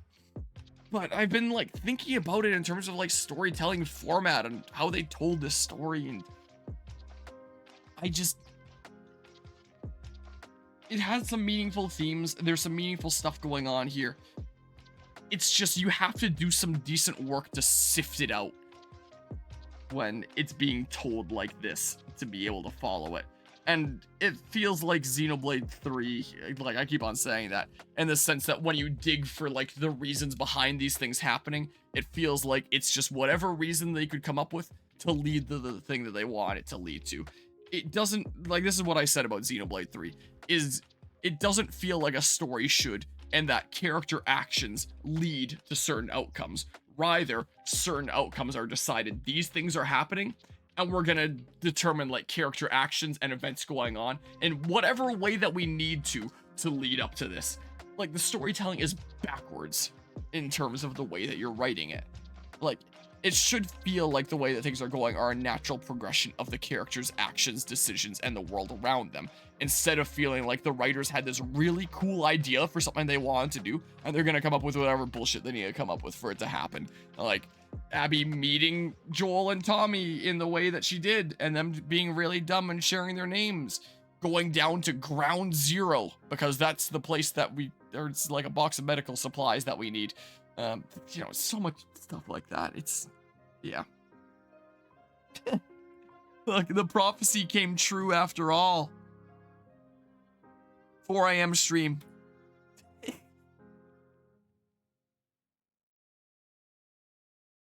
Wasn't expecting it to, but I knew I was going to have a lot to say about this story. At least it didn't take until 4 a.m. with me being stumped on that level. I gotta get some sleep here. I'm tired as heck. This is the finale of the story and stuff. Like I said, though, there is another episode of the series coming out, and I do want to showcase those lost levels. So we're not done with this playthrough yet. There is still going to be more. I'll showcase the lost levels and discuss the final episode of Season 2 next week and how it compares to the game here. Maybe I'll decide that the show sucks with the way that it concludes. We'll see here. And then sometime after that, we'll showcase this no return content, which is the roguelike mode that they added. I'll probably do that at Megaland there, and we'll see what that's like, because the gameplay of this game is pretty good and fun. So let's see what the roguelike mode of that is like. And I guess we'll be able to explore the story a little bit further with discussing the final episode of that series, and by checking out those lost levels and seeing if they would have contributed something meaningful to the story.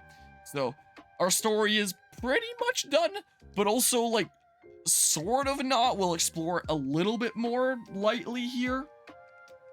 So yeah, keep an eye out. Not quite done yet, but in terms of the actual story of The Last of Us Part 2, that's it. Seen it through. Hope you enjoyed my unscripted ramble here. There's a lot to say about this game's story. And if I realize that I forgot anything, like after I end this stream and I'm lying in bed and it's like, oh shit, I forgot to mention that in my review. That's okay, because I'm streaming more of this game and I can just chat about whatever I forgot next time, because knowing how much stuff there is with this story, I wouldn't be surprised if there was more.